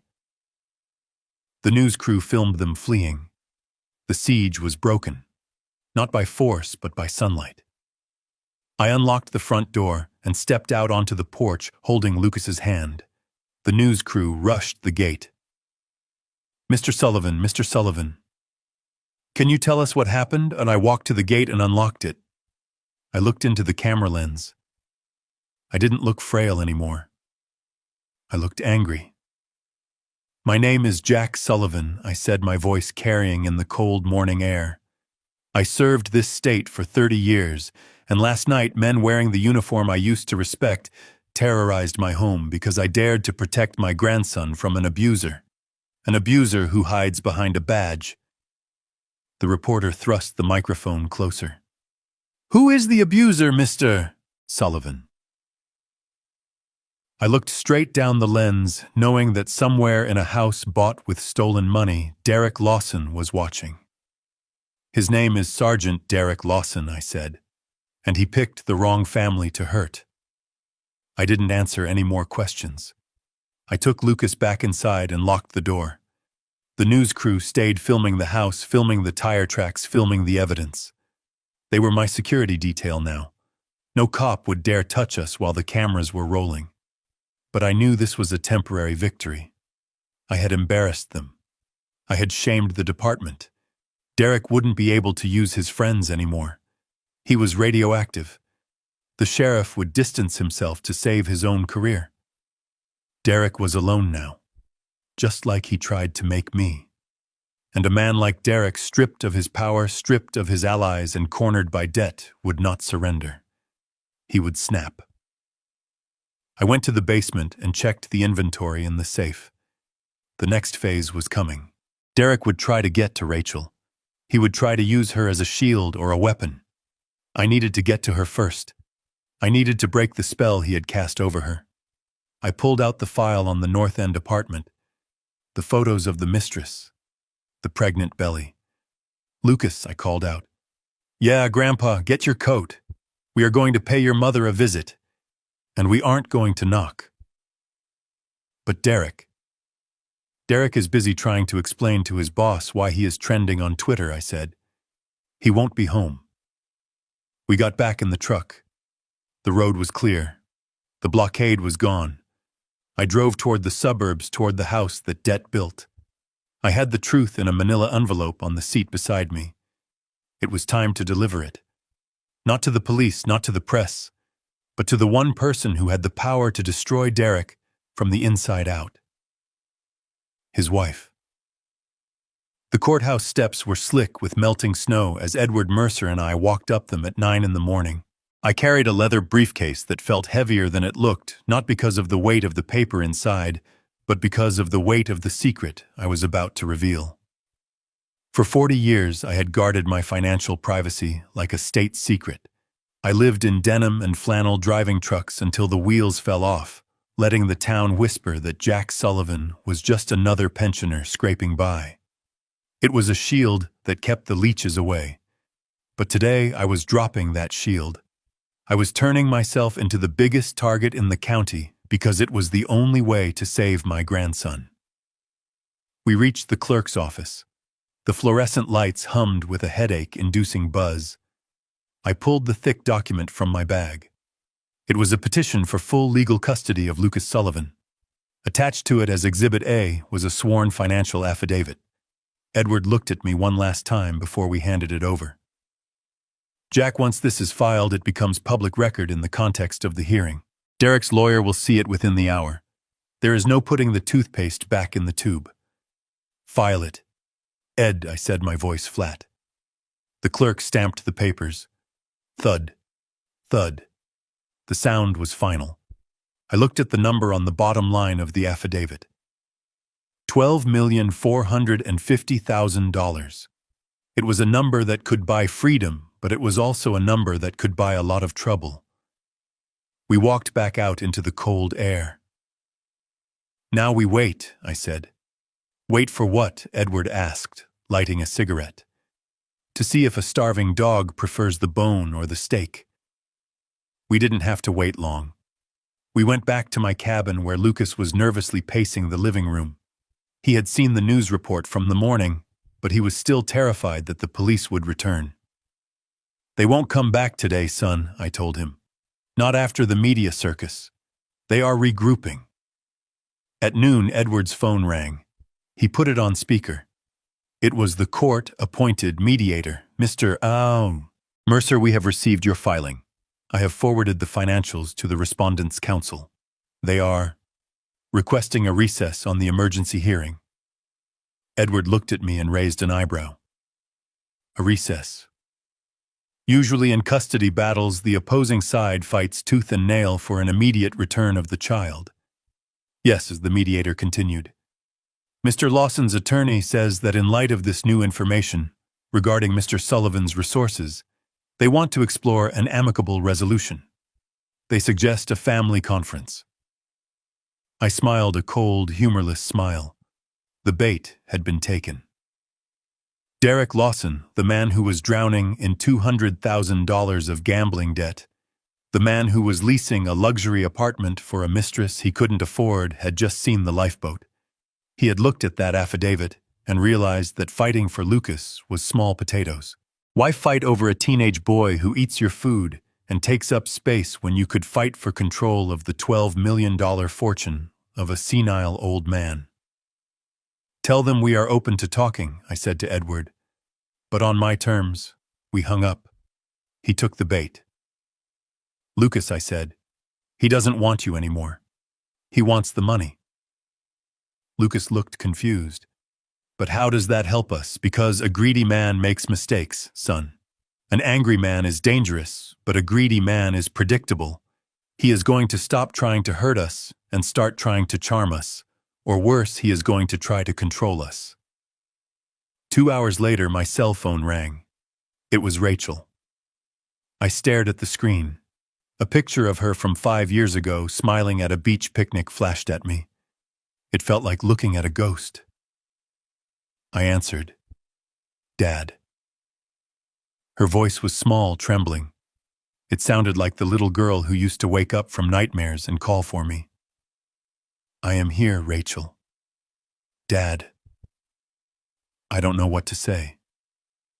Derek showed me the papers, the court papers. I remained silent. I needed to hear the script. I needed to hear exactly what he had told her to say. Dad. You have millions, she whispered the word like it was a curse. Why didn't you tell us? We have been struggling so hard. Derek works double shifts. I clip coupons. And you were sitting on a fortune. I didn't hoard it. Rachel, I said, keeping my voice steady. I saved it. For the family. For the future. There was a pause. I could hear breathing on the other end. Shallow, rapid breathing. Then the tone changed. It shifted from accusation to sorrow. Dad, I am so sorry about yesterday. At the police station. I was so scared. Derek was hurt, and Lucas was screaming, and I didn't know what to do. I haven't been sleeping well. I closed my eyes. I knew this wasn't her. This was survival. It is okay, Rachel. No, it isn't. I treated you terribly. And I miss you, Dad. I really miss you. Things aren't good. My grip on the phone tightened. This was the pivot. What do you mean things aren't good? She lowered her voice to a whisper. Derek. He has a temper, Dad. You were right. He scares me sometimes. I think I want to leave him. My heart hammered against my ribs. Part of me, the father part, wanted to jump in the truck and drive through the front door of her house to rescue her. But the detective part, the cold, analytical part, that had survived 30 years on the force, knew better. This was too fast. Yesterday she was screaming that I was a monster. Today she wants to leave her husband. Just hours after he found out I was a multi-millionaire, Derek was listening. I was sure of it. He was probably sitting right next to her, holding her hand, or holding something else, prompting her. This was the play. Get the old man to trust you. Get him to let his guard down. Get him to sign over control or assets to help his poor, struggling daughter escape her bad marriage. Rachel, I said, slowly testing the waters, if you want to leave him, you can come here. Right now. The gate is open for you. I can't just leave, she sobbed. He controls everything, Dad. The accounts, the car. If I leave, he will find me. He will hurt me. I need a plan. I need resources. There it was. Resources. What do you need, Rachel? We need to talk, she said. In person. Not here. Somewhere safe. Can we meet? Just you and me, please, Dad. I need my father. It was a trap, a bright neon trap with flashing lights. Derek wanted me out in the open, or he wanted me isolated with Rachel where he could exert pressure. Where do you want to meet? There is that old diner on Route 9, she said. The Starlight. Tonight at 8, please, Dad, don't tell anyone. If Derek finds out I am meeting you, he will kill me. I looked at the clock. It was 4 p.m. Okay, Rachel. 8 o'clock. The Starlight. Come alone. I promise. She hung up. I put the phone down on the kitchen table. Lucas was watching me, his eyes wide with fear. She is lying, isn't she, Grandpa? Yes, son, I said. She is lying.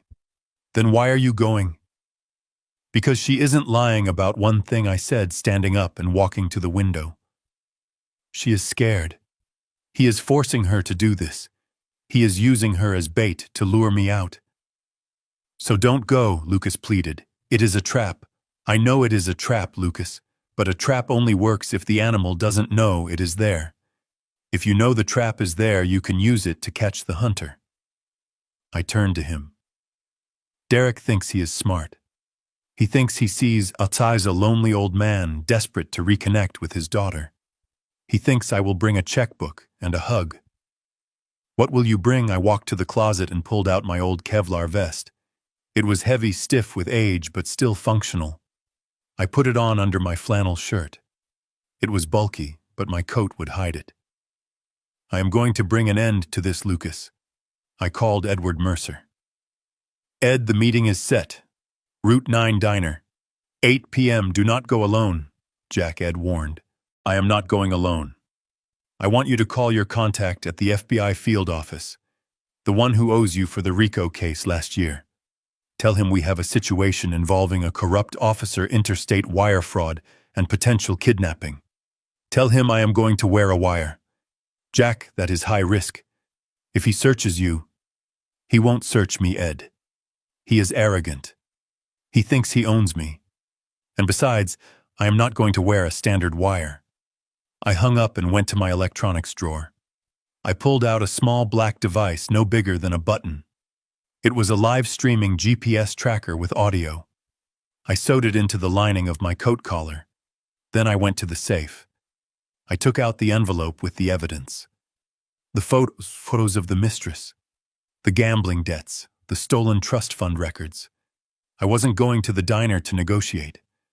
I was going to give Rachel the one thing Derek couldn't control: the truth. I was going to show her exactly who she was married to, and I was going to do it while Derek watched from the shadows, because I knew he wouldn't be far away. He would be in the parking lot or in a booth nearby, making sure she stuck to the script. I looked at Lucas. Lock the doors when I leave. Monitor the cameras. If the feed cuts out, you call Ed immediately. You are coming back, right? Grandpa, I put my hand on his head. I promise, son. I am just going to get your mother back. I walked out to the truck, the cold night air biting at my face. The Starlight Diner was 10 miles away. 10 miles to drive into the jaws of a wolf who thought he had finally cornered his prey. But Derek had forgotten the most important rule of the street. Never corner a man who has nothing left to lose but his family. I started the engine. The headlights cut through the darkness, illuminating the snowy road ahead. I touched the envelope on the passenger seat. It was time to feed the wolf, but this meal was going to choke him. I stepped into the darkness. I am here, Derek, I called out, my voice echoing in the vast, empty space. Let her go. A floodlight snapped on, blinding me. I raised my hand to shield my eyes. Step forward. Jack Derek's voice boomed from the shadows. Hands where I can see them. I walked into the light, and the play began. The rain hammered against the metal roof of the warehouse, creating a deafening industrial rhythm that isolated us from the rest of the world. I let my shoulders drop and allowed a wheezing cough to rattle my chest. I needed to look smaller. I needed to look like a man whose time had run out. I leaned heavily on the folding table, my hand trembling as I reached for the water bottle Derek had left there. You look pathetic, Jack. Derek sneered, his gun still trained on my forehead. The great Captain Sullivan, the terror of the precinct. Look at you now, just a scared old man trying to buy another 5 minutes of life. I took a sip of water, letting it spill down my chin slightly. I wiped it away with a shaking hand. I needed him to talk. The camera on my chest was recording, but a visual wasn't enough. I needed the audio. I needed a confession so vile and so complete that no lawyer could ever spin it. I needed him to hang himself with his own arrogance. Why, Derek? I wheezed, my voice thin and raspy. I understand the money. Everyone wants money. But why the boy? Why Lucas? He is a child. He looked up to you. Derek laughed. It was a cold, hollow sound that bounced off the steel walls.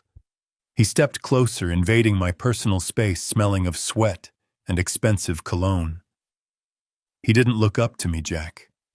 He looked at me like I was an intruder.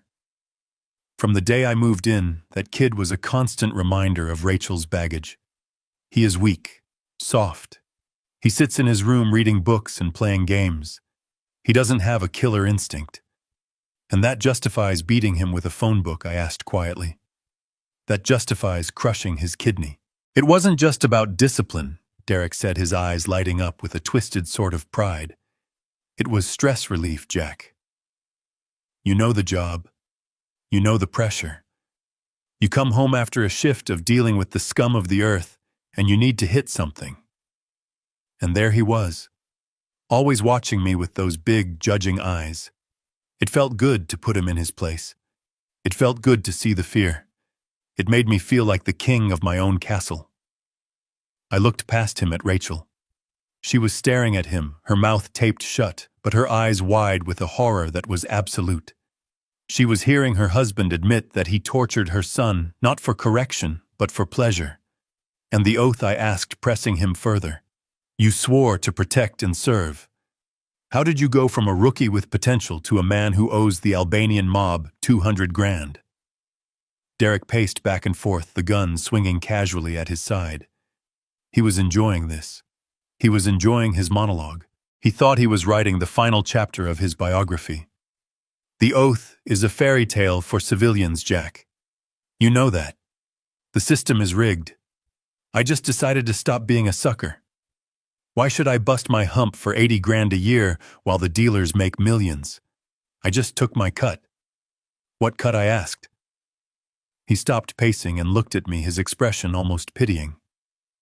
The evidence locker, Jack. The drug busts in District 4.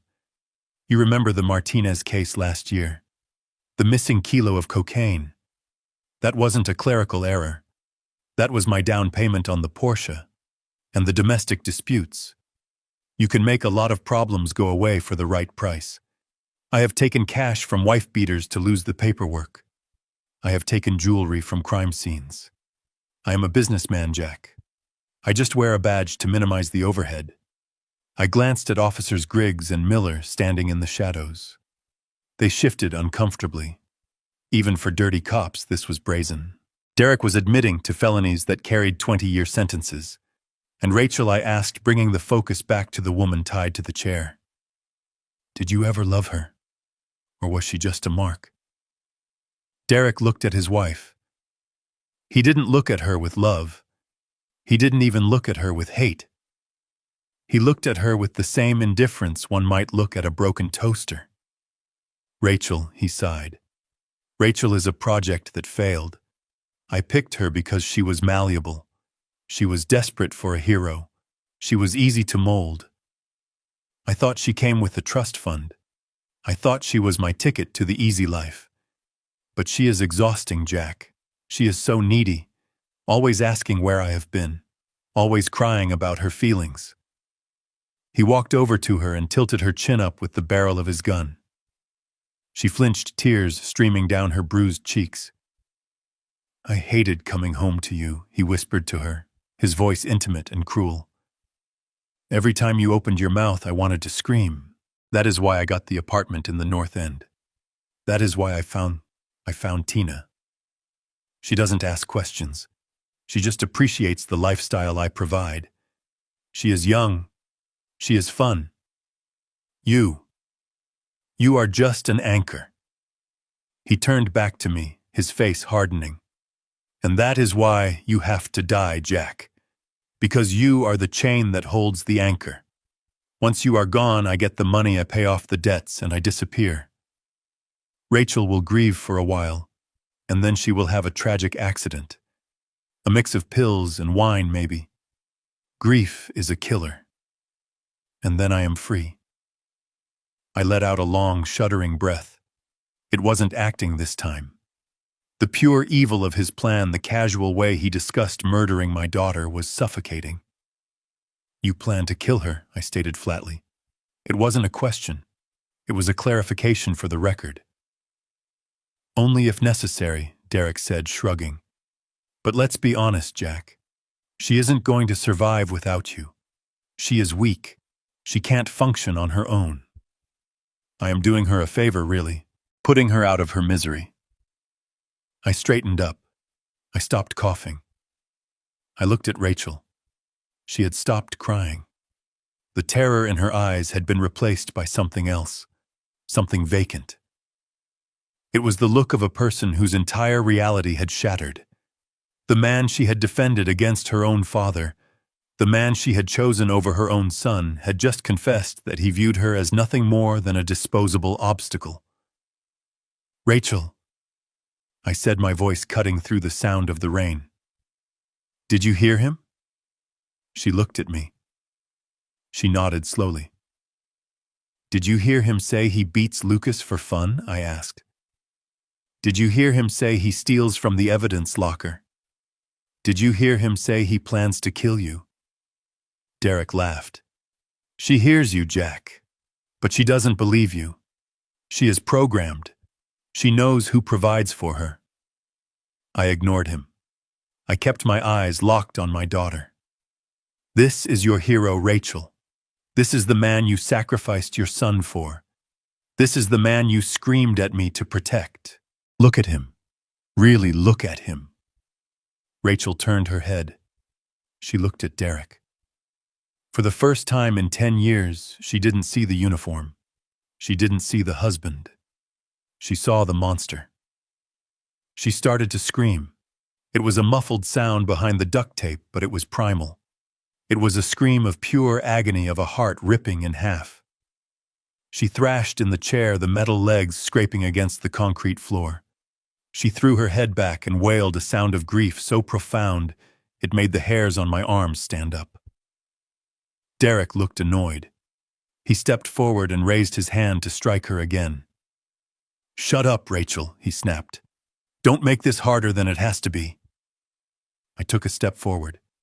"Don't touch her," I said. My voice wasn't wheezing anymore. It was the voice of command. Derek spun around, surprised by the change in my tone. He pointed the gun at my chest. "You are in no position to give orders, old man. Sign the papers." I looked at him. I looked at the gun. I looked at the arrogance that was about to be his downfall. "I heard everything, Derek," I said. And so did they. Derek frowned. "Who is they?" I ripped open my shirt, revealing the small black device blinking on my chest. "The Federal Bureau of Investigation," I said. "You are live on a federal frequency, Sergeant. And you just confessed to racketeering, drug trafficking, assault, and conspiracy to commit murder." Derek stared at the light. His face went pale. His hand started to shake. "You are bluffing," he whispered. I smiled, and it was the smile of the wolf who had finally closed the trap. "Check your phone," I said. He didn't have time to check his phone. The skylights above us shattered. It was a beautiful, violent sound that signaled the end of Derek Lawson's reign of terror. But in the split second before the chaos fully erupted, Derek did not look at the roof.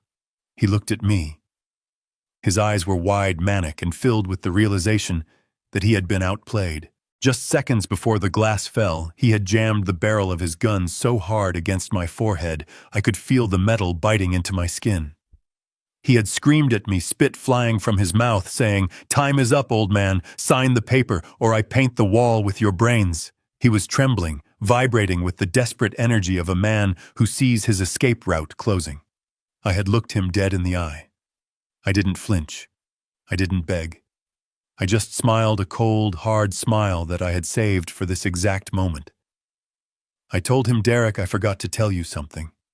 I am not alone." That was when I ripped the buttons of my flannel shirt open. The sound of the fabric tearing was sharp and distinct in the warehouse. I exposed the black Kevlar vest underneath, but more importantly, I exposed the small device clipped to the center of my chest. The green light was pulsing a steady heartbeat of digital justice. "Welcome to the FBI live stream." "Derek," I said, my voice calm and steady amidst the rising storm, "you are on the air." His gaze dropped to the device. For a heartbeat, he was frozen, paralyzed by the sheer impossibility of what he was seeing. His brain couldn't process it. He was the predator. I was the prey. The prey doesn't wear a wire. The prey doesn't bring the federal government to a warehouse execution.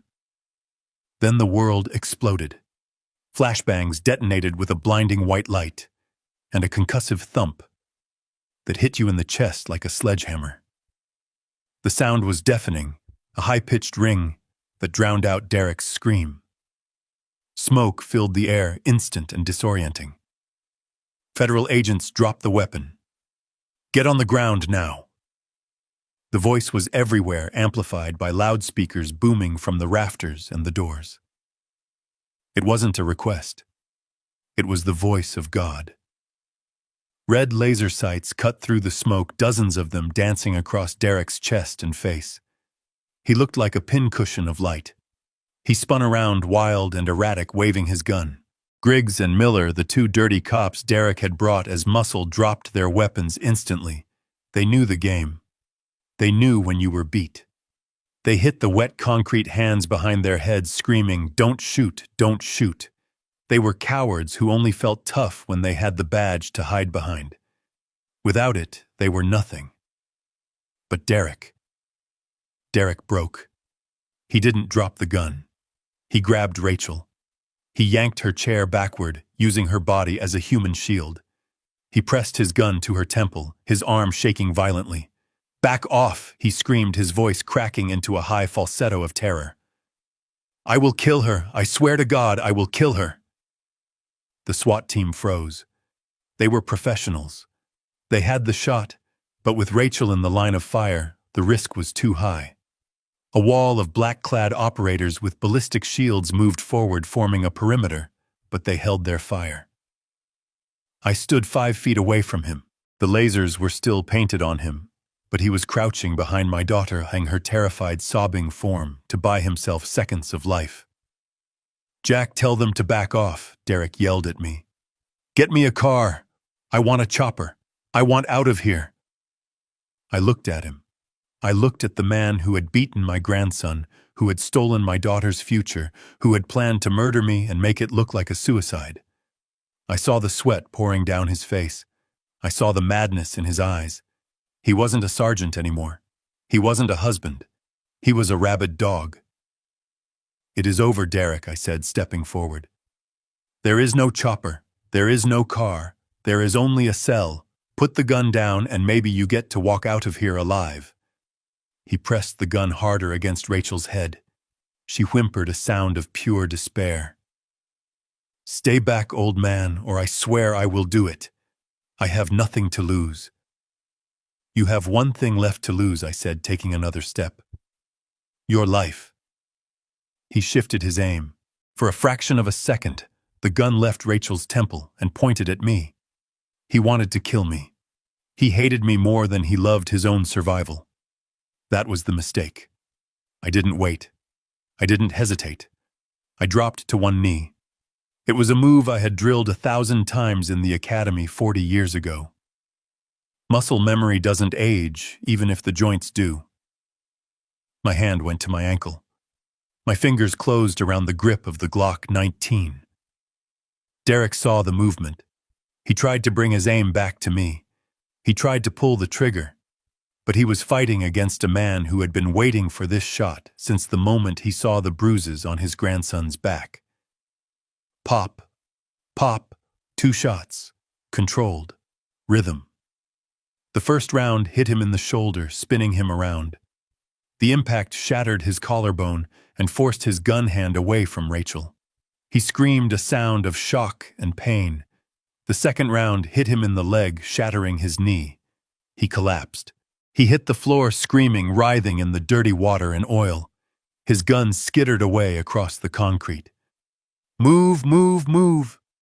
The SWAT team surged forward like a black tide. They were on him in seconds. I saw boots on his neck, boots on his back.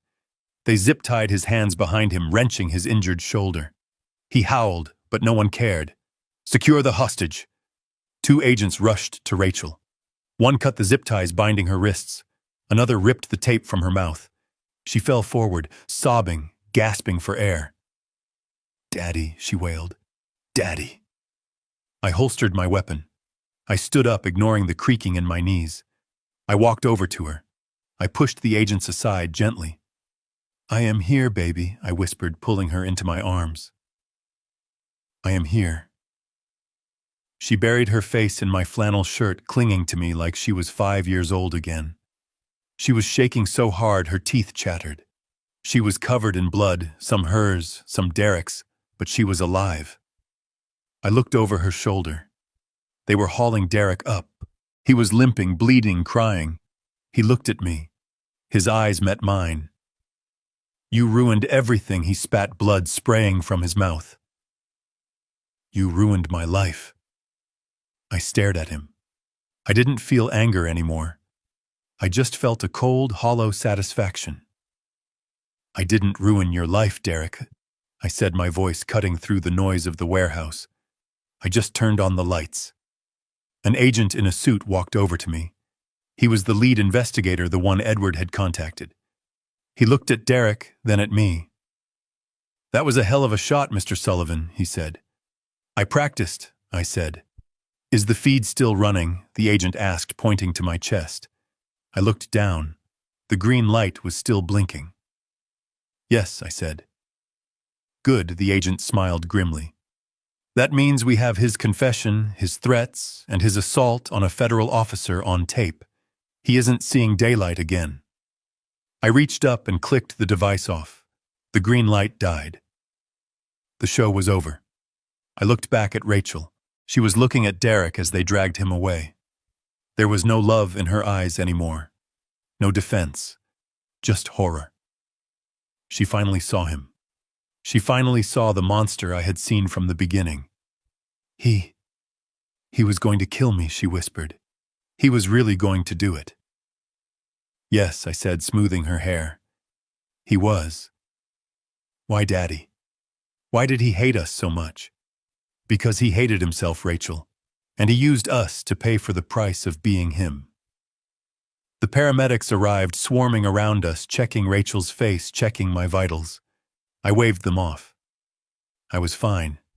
The adrenaline was fading, leaving me tired, bone-deep tired, but I was fine. We walked out of the warehouse into the rain. The flashing lights of the police cars and ambulances painted the night in chaotic strokes of red and blue. I saw Edward Mercer standing by his car, smoking a cigarette under an umbrella. He saw me and walked over. "You cut it close, Jack," he said, looking at the blood on my shirt. "I had to be sure, Ed. I had to be sure he wouldn't wiggle out of it." Edward looked at Rachel. "Is she okay?" "She will be," I said. "She has a long road, but she is free." "What about Lucas?" Edward asked. "He is safe," I said. "He is the only reason I am standing here." I looked up at the sky. The rain was washing away the grime of the city, washing away the lies of the last 10 years. "Take us home, Ed," I said. Edward drove us back to the safe house. Lucas was waiting. When he saw his mother bruised and broken, he didn't recoil. He ran to her. "Mom," he cried, hugging her. Rachel fell to her numb, hugging him back, burying her face in his neck. "I am so sorry, Lucas," she sobbed. "I am so, so sorry. I should have believed you. I should have protected you." I watched them holding each other. The family was broken, yes, shattered. But the pieces were still there. And we had the strongest glue in the world to put them back together. Truth. I sat down in a chair and closed my eyes. I could finally sleep. The wolf was in a cage. The sheep were safe. And the old shepherd had one more fight left in him. Because Derek wasn't the only one who had to pay. There were accomplices. There were enablers. And tomorrow I was going to find every single one of them. But for tonight, I just listened to the sound of my daughter and grandson crying together. It was a sad sound, but it was a real sound. And after years of silence and lies, it was the most beautiful thing I had ever heard. The aftermath of a raid is never like the movies. There is no slow-motion walk away from an explosion. There is just noise, chaos, and the smell of ozone and fear. The warehouse moments ago, a theater of death, had transformed into a beehive of federal procedure. The SWAT team moved with mechanical efficiency, securing the perimeter, tagging evidence, and processing the prisoners. I stood near the open bay doors, the cold wind drying the sweat on my neck, watching them haul Derek Lawson away. He wasn't walking like a sergeant anymore. He was dragged, his feet scraping the concrete, his expensive suit ruined by oil and sludge. He was screaming, but it wasn't commands. It was a stream of incoherence blaming everyone but himself. He screamed at Griggs and Miller, calling them rats. He screamed at Rachel, calling her a traitor. He even screamed at me, promising that his friends on the force would fix this. But as they shoved him into the back of a federal transport van, I saw the truth in his eyes. He knew. He knew that no friend on the force could fix a federal indictment captured on live video. The feed from the device on my chest hadn't just gone to a server. It had been broadcast directly to the conference room of the United States Attorney and the head of the State Police Internal Affairs Division. Special Agent Reynolds, the man who had led the breach, walked over to me. He handed me a thermal blanket. "You did good, Jack. It played out exactly like you said it would." I took the blanket but didn't wrap it around myself. I looked at the van where Derek was thrashing against the cage. "Did you get the confession?" I asked. Reynolds nodded, lighting a cigarette and offering me one. I declined. "We got everything. The admission of the trust fund theft, the racketeering, the conspiracy to murder, and the assault on a federal witness. That last one carries 20 years by itself. We also picked up his mistress in the North End 20 minutes ago. She was packing a bag with $50,000 in cash. She started talking before we even read her rights." I felt a knot loosen in my chest. It was done. The legal web was airtight. Derek wasn't going to wiggle out on a technicality. He was going to die in prison. But the victory felt hollow as I turned my attention to the other side of the warehouse. Rachel was sitting on the bumper of an ambulance, a paramedic checking her pupils. She looked like a ghost. Her face was a map of bruises, purple and yellow, blooming under the harsh lights. But the physical damage was nothing compared to the hollowness in her eyes. I walked over to her. The paramedic stepped back, giving us space. Rachel looked up at me. For a long time, she didn't speak. She just stared as if trying to reconcile the father she had demonized for years with the man who had just walked into a kill box to save her. Then her legs gave out. She slid off the bumper and hit the wet asphalt. She didn't try to stand. She curled forward, burying her face in her hands, and let out a sound that I will hear in my nightmares until the day I die. It wasn't a cry for help. It was a cry of absolute crushing shame. I knelt down.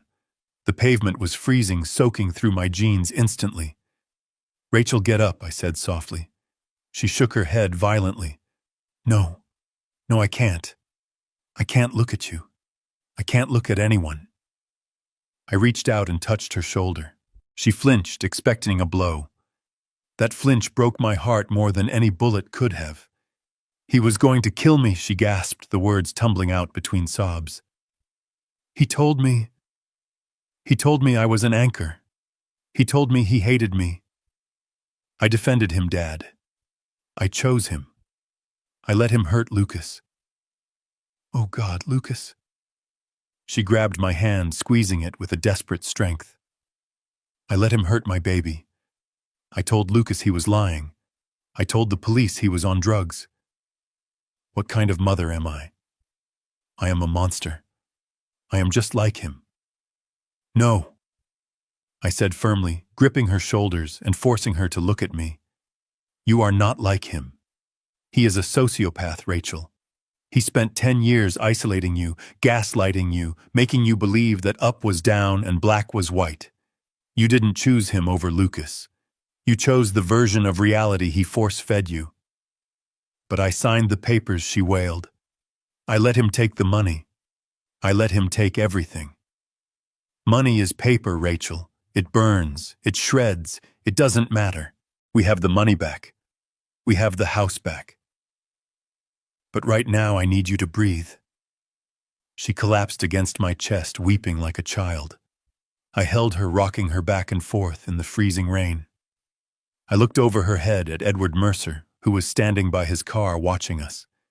He looked grim. He knew that the legal battle was the easy part. Putting a human being back together after they have been dismantled by a narcissist is the work of a lifetime. Edward walked over his shoes, clicking on the pavement. The FBI wants a statement, Jack, he said quietly. But it can wait. Let's get her out of here. I helped Rachel stand. She was dead weight, her spirit completely shattered. We walked her to Edward's car. She wouldn't let go of my hand. As we settled her into the back seat, Agent Reynolds approached again. "Mr. Sullivan," he said, "I have to ask. You knew he was going to bring her here tonight, didn't you?" I looked at Reynolds. I owed him the truth. "I suspected it," I said. Reynolds shook his head. "No, you didn't suspect. You engineered it. You filed that custody petition with the financial affidavit, knowing exactly how Derek would react. You knew he was drowning in debt. You knew seeing $12 million would make him desperate. You pushed him into a corner because you knew the only way to get your daughter back was to let him show her his teeth." I looked at Rachel through the car window. She was staring at nothing wrapped in a blanket. 3 days ago, I said, my voice low. I sat in my cabin and I realized that I could win custody of Lucas easily. But if I did that, Rachel would stay with Derek. She would believe his lies. She would hate me forever, and eventually he would kill her for the insurance money or just out of spite. I realized that the only way to save her was to let her see him with the mask off. I had to be the bait, and she had to be the witness. Reynolds looked at me with a mixture of respect and horror. "You took a hell of a risk, Jack. If we had been 30 seconds late..." "I know," I said. But I knew Derek. He loves the sound of his own voice too much to pull the trigger right away. He needed to gloat. Reynolds tipped his hat. "Remind me never to play poker with you, Captain." I got into the car next to Rachel. Edward drove us away from the docks, away from the lights and the sirens. The heater blasted warm air, but Rachel was still shivering. "Dad," she whispered after a few miles. "Where are we going?" "We are going to get your son," I said. She stiffened. He won't want to see me. He hates me." "He doesn't hate you, Rachel. He is hurt. He is confused. But he is a Sullivan. He has a big heart." We arrived at the safe house. The paralegal unlocked the door. Lucas was sitting on the cot, awake. He stood up when we walked in. He saw his mother. He saw the bruises, the blood, the devastation on her face. Rachel stopped in the doorway. She looked at the floor, unable to meet his eyes. She fell to her knees again, her hands covering her face. "Lucas," she choked out. "I am so sorry." Lucas didn't hesitate. He didn't ask for an explanation. He didn't demand an apology. He saw his mother in pain, and the instinct to protect her, the instinct Derek had tried to beat out of him, kicked in. He ran to her. He threw his arms around her neck. "Mom," he cried. "Mom, you are safe." They held each other on the floor of that sterile office, two survivors of a war they didn't start, but had finally finished. I stood back, leaning against the doorframe, feeling the exhaustion finally hit me. My knees ached. My chest hurt where the vest had dug in. I felt every one of my 69 years. But as I watched them, I felt something else too. Relief. The cancer that had been eating my family, the rot that was Derek Lawson, had been cut out. The wound was deep, and it would leave a scar that would ache when it rained, but it would heal. Edward came up beside me and handed me a flask. "Drink this, Jack. You look like you are going to keel over." I took a pull. It was cheap whiskey and it burned perfectly. "What happens to her now?" Edward asked, gesturing to Rachel. "She can't go back to that house," I said. "It is a crime scene, and even if it wasn't, it is haunted. She needs a place to decompress, a place where nobody knows her name. She can stay at my guest cottage for a few days," Edward offered, "until the press dies down." "No," I said. "She needs to come home, to the cabin. She needs to chop wood. She needs to dig in the dirt. She needs to remember who she was before she met him. I walked over to them. Lucas, help your mother up. We are going home. Rachel looked at me, her eyes red and swollen. I don't have a home, Dad. The bank. Derek. He ruined everything. You have a home, Rachel, I said, pulling her to her feet. You have always had a home. I just kept the light off so you could find your own way back. We walked out to the truck. The storm had passed. The sky was clearing, revealing a moon that was bright and sharp. I drove them to the cabin. I made up the beds. I locked the doors not because I was afraid, but because the world outside didn't need to come in tonight. I sat in my armchair in the dark, listening to the silence of the house. It was a different kind of silence than before. It wasn't lonely. It was peaceful. My phone buzzed. It was a text from Reynolds. Lawson is in holding. He is crying for a deal. We told him the only deal he gets is life without parole. Sleep tight, Jack. I put the phone down. Tomorrow the lawyers would descend. Tomorrow the reporters would camp out at the gate.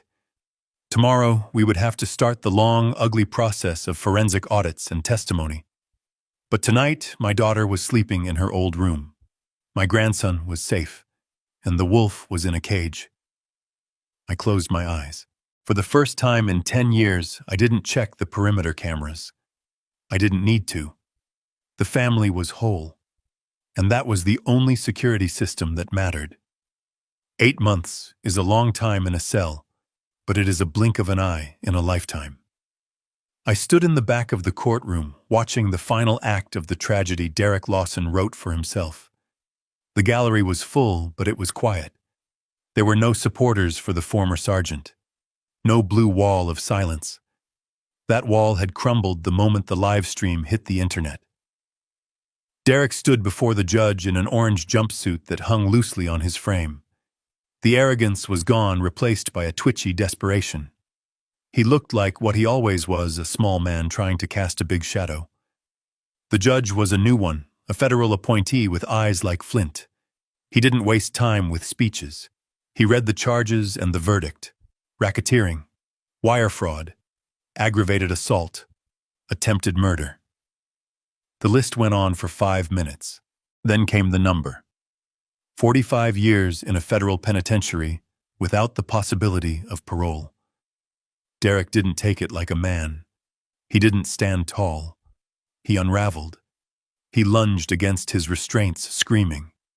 He turned his head, searching the crowd, until he found Rachel sitting in the front row. "It is her fault," he shrieked, spitting, as the marshals grabbed him. "She made me do it. She spent the money. She is the one you want. She is the witch," I watched Rachel. 8 months ago, that voice would have made her crumble. It would have sent her into a spiral of guilt and fear. But today she didn't flinch. She didn't look away. She just watched him with a detached curiosity, as if observing a specimen in a jar. She held Lucas's hand tight. When they dragged Derek out, kicking and screaming, she took a deep breath and let it out slowly. It was the sound of a heavy door closing forever. We left the city behind. We left the noise, the reporters, and the ghosts of the old house. I sold the cabin. It had served its purpose as a fortress, but Lucas needed room to run, not a bunker to hide in. We bought a farm 3 hours west, deep in the valley, where the air smells of pine and wet earth. It isn't a mansion. It is a working farm with fences that need mending and a barn that leans to the left. But it is ours, and it is quiet. The sun was setting, painting the sky in streaks of violet and gold. The dust kicked up behind the tires of the 2005 Ford F-150. I wasn't driving. Lucas was. He sat behind the wheel, his hands gripping it at 10 and 2, his eyes focused intensely on the gravel road ahead. He had grown in 8 months. He was taller, his shoulders broader. The bruises had faded from his skin, and the terror had faded from his eyes, replaced by a cautious confidence. Easy on the clutch, son, I said from the passenger seat. She is an old girl. You have to listen to her. Lucas eased off the pedal, and the truck rumbled smoothly over a pothole. He smiled a real smile that reached his eyes. I got it, Grandpa, he said. She likes a gentle touch. I leaned back in the seat, letting the window down. The wind ruffled my hair. I looked in the rearview mirror. Rachel was sitting in the middle of the back seat. She looked different, too. The gaunt, hollow look was gone. She had cut her hair short, framing a face that was still healing, but no longer haunted. She was wearing jeans and a sweater, no makeup, no jewelry. She looked like herself. She had a thick book open on her lap. The Body Keeps the Score. She had been reading it for weeks. She was seeing a therapist twice a week, driving into town to talk about narcissists and trauma bonds. It was hard work, harder than chopping wood. But she was doing it. She was relearning how to trust her own mind, how to make decisions without fear. She looked up and caught my eye in the mirror. She didn't smile, but she nodded. It was a silent communication we had developed. I am okay, Dad. I am here. That was enough. We pulled up to the top of the hill overlooking the property. Lucas put the truck in park and killed the engine. The silence of the valley washed over us, broken only by the ticking of the cooling engine and the call of a hawk circling above. We sat there for a moment, the three of us watching the light fade from the sky. You did good, Lucas, I said. You are a natural. Thanks, Grandpa, he said. Can I drive us back to the house? In a minute, I said. Let's just sit for a second. I looked out over the fields. I saw the fences I had paid for. I saw the tractor I had bought. I thought about the $12 million. A significant chunk of it was gone. The lawyers, the forensic accountants, the fines, the relocation. It had cost a fortune. The new farm wasn't cheap. Most people spend their lives chasing that number. They hoard it, they worship it, they let it define them. Derek had destroyed his soul for a fraction of it. He thought the money was the prize. He thought it was the power. But as I looked at my grandson safe and whole sitting next to me and my daughter healing in the back seat, I realized the truth. Money is just fuel. It is just a tool. It has no value sitting in a ledger. Its only value is in what it can destroy and what it can build. I had used it to destroy a monster. I had burned it to buy justice. And now I was using it to buy the one thing that is more expensive than gold. Peace. I had spent a lifetime catching bad guys. I had spent decades in the dark fighting to keep the world safe for strangers. But the most important case of my life, the one that really mattered, was this one. Saving my own blood. I looked at my hands. They were old, spotted with age, scarred from years of work. But they were steady. They hadn't shaken when I pulled the trigger in that warehouse, and they didn't shake now. Grandpa Lucas asked, breaking my reverie, "What are you thinking about?" I looked at him. I looked at the future I had fought for. "I am thinking that this is the best view I have ever seen, son," I said. Rachel closed her book. She leaned forward, resting her chin on the back of the front seat. "It is over, isn't it, Dad?" she whispered. "Really over." I looked at the horizon where the last of the sun was dipping below the mountains. The darkness was coming, but it didn't scare me anymore. We had our own light now. "Yes, honey," I said. "It is over. The storm is gone." I tapped the dashboard. "Take us home, Lucas." He started the truck, the engine roaring to life with a healthy growl. We drove down the hill toward the warm yellow lights of the farmhouse. People say you can't buy happiness. Maybe they are right. But you can buy freedom. You can buy safety. You can buy a second chance. I spent a lifetime accumulating a fortune. I drove old trucks and wore old coats so no one would know. I saved every penny waiting for a rainy day. Well, the rain came. It poured. It tried to wash us away. But we built an ark. And as we rolled down that dirt road leaving the dust behind us, I knew one thing for certain. Spending every dime to get my family back was the best investment I ever made. The wolf was in a cage, the sheep were lions now, and the old shepherd could finally rest. This is Jack Sullivan signing off. This journey taught me that the most dangerous lies are not the ones criminals tell, but the ones we tell ourselves to keep a false peace. We ignored the red flags to save a marriage, and it almost cost us our lives.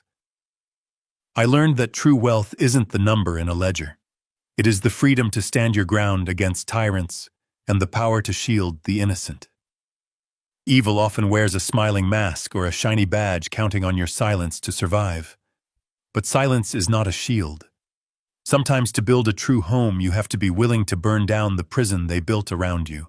If you have ever had to stand up to a bully to protect someone you love, or if you know what it feels like to be underestimated, hit that like button and subscribe to the channel. Let me know in the comments.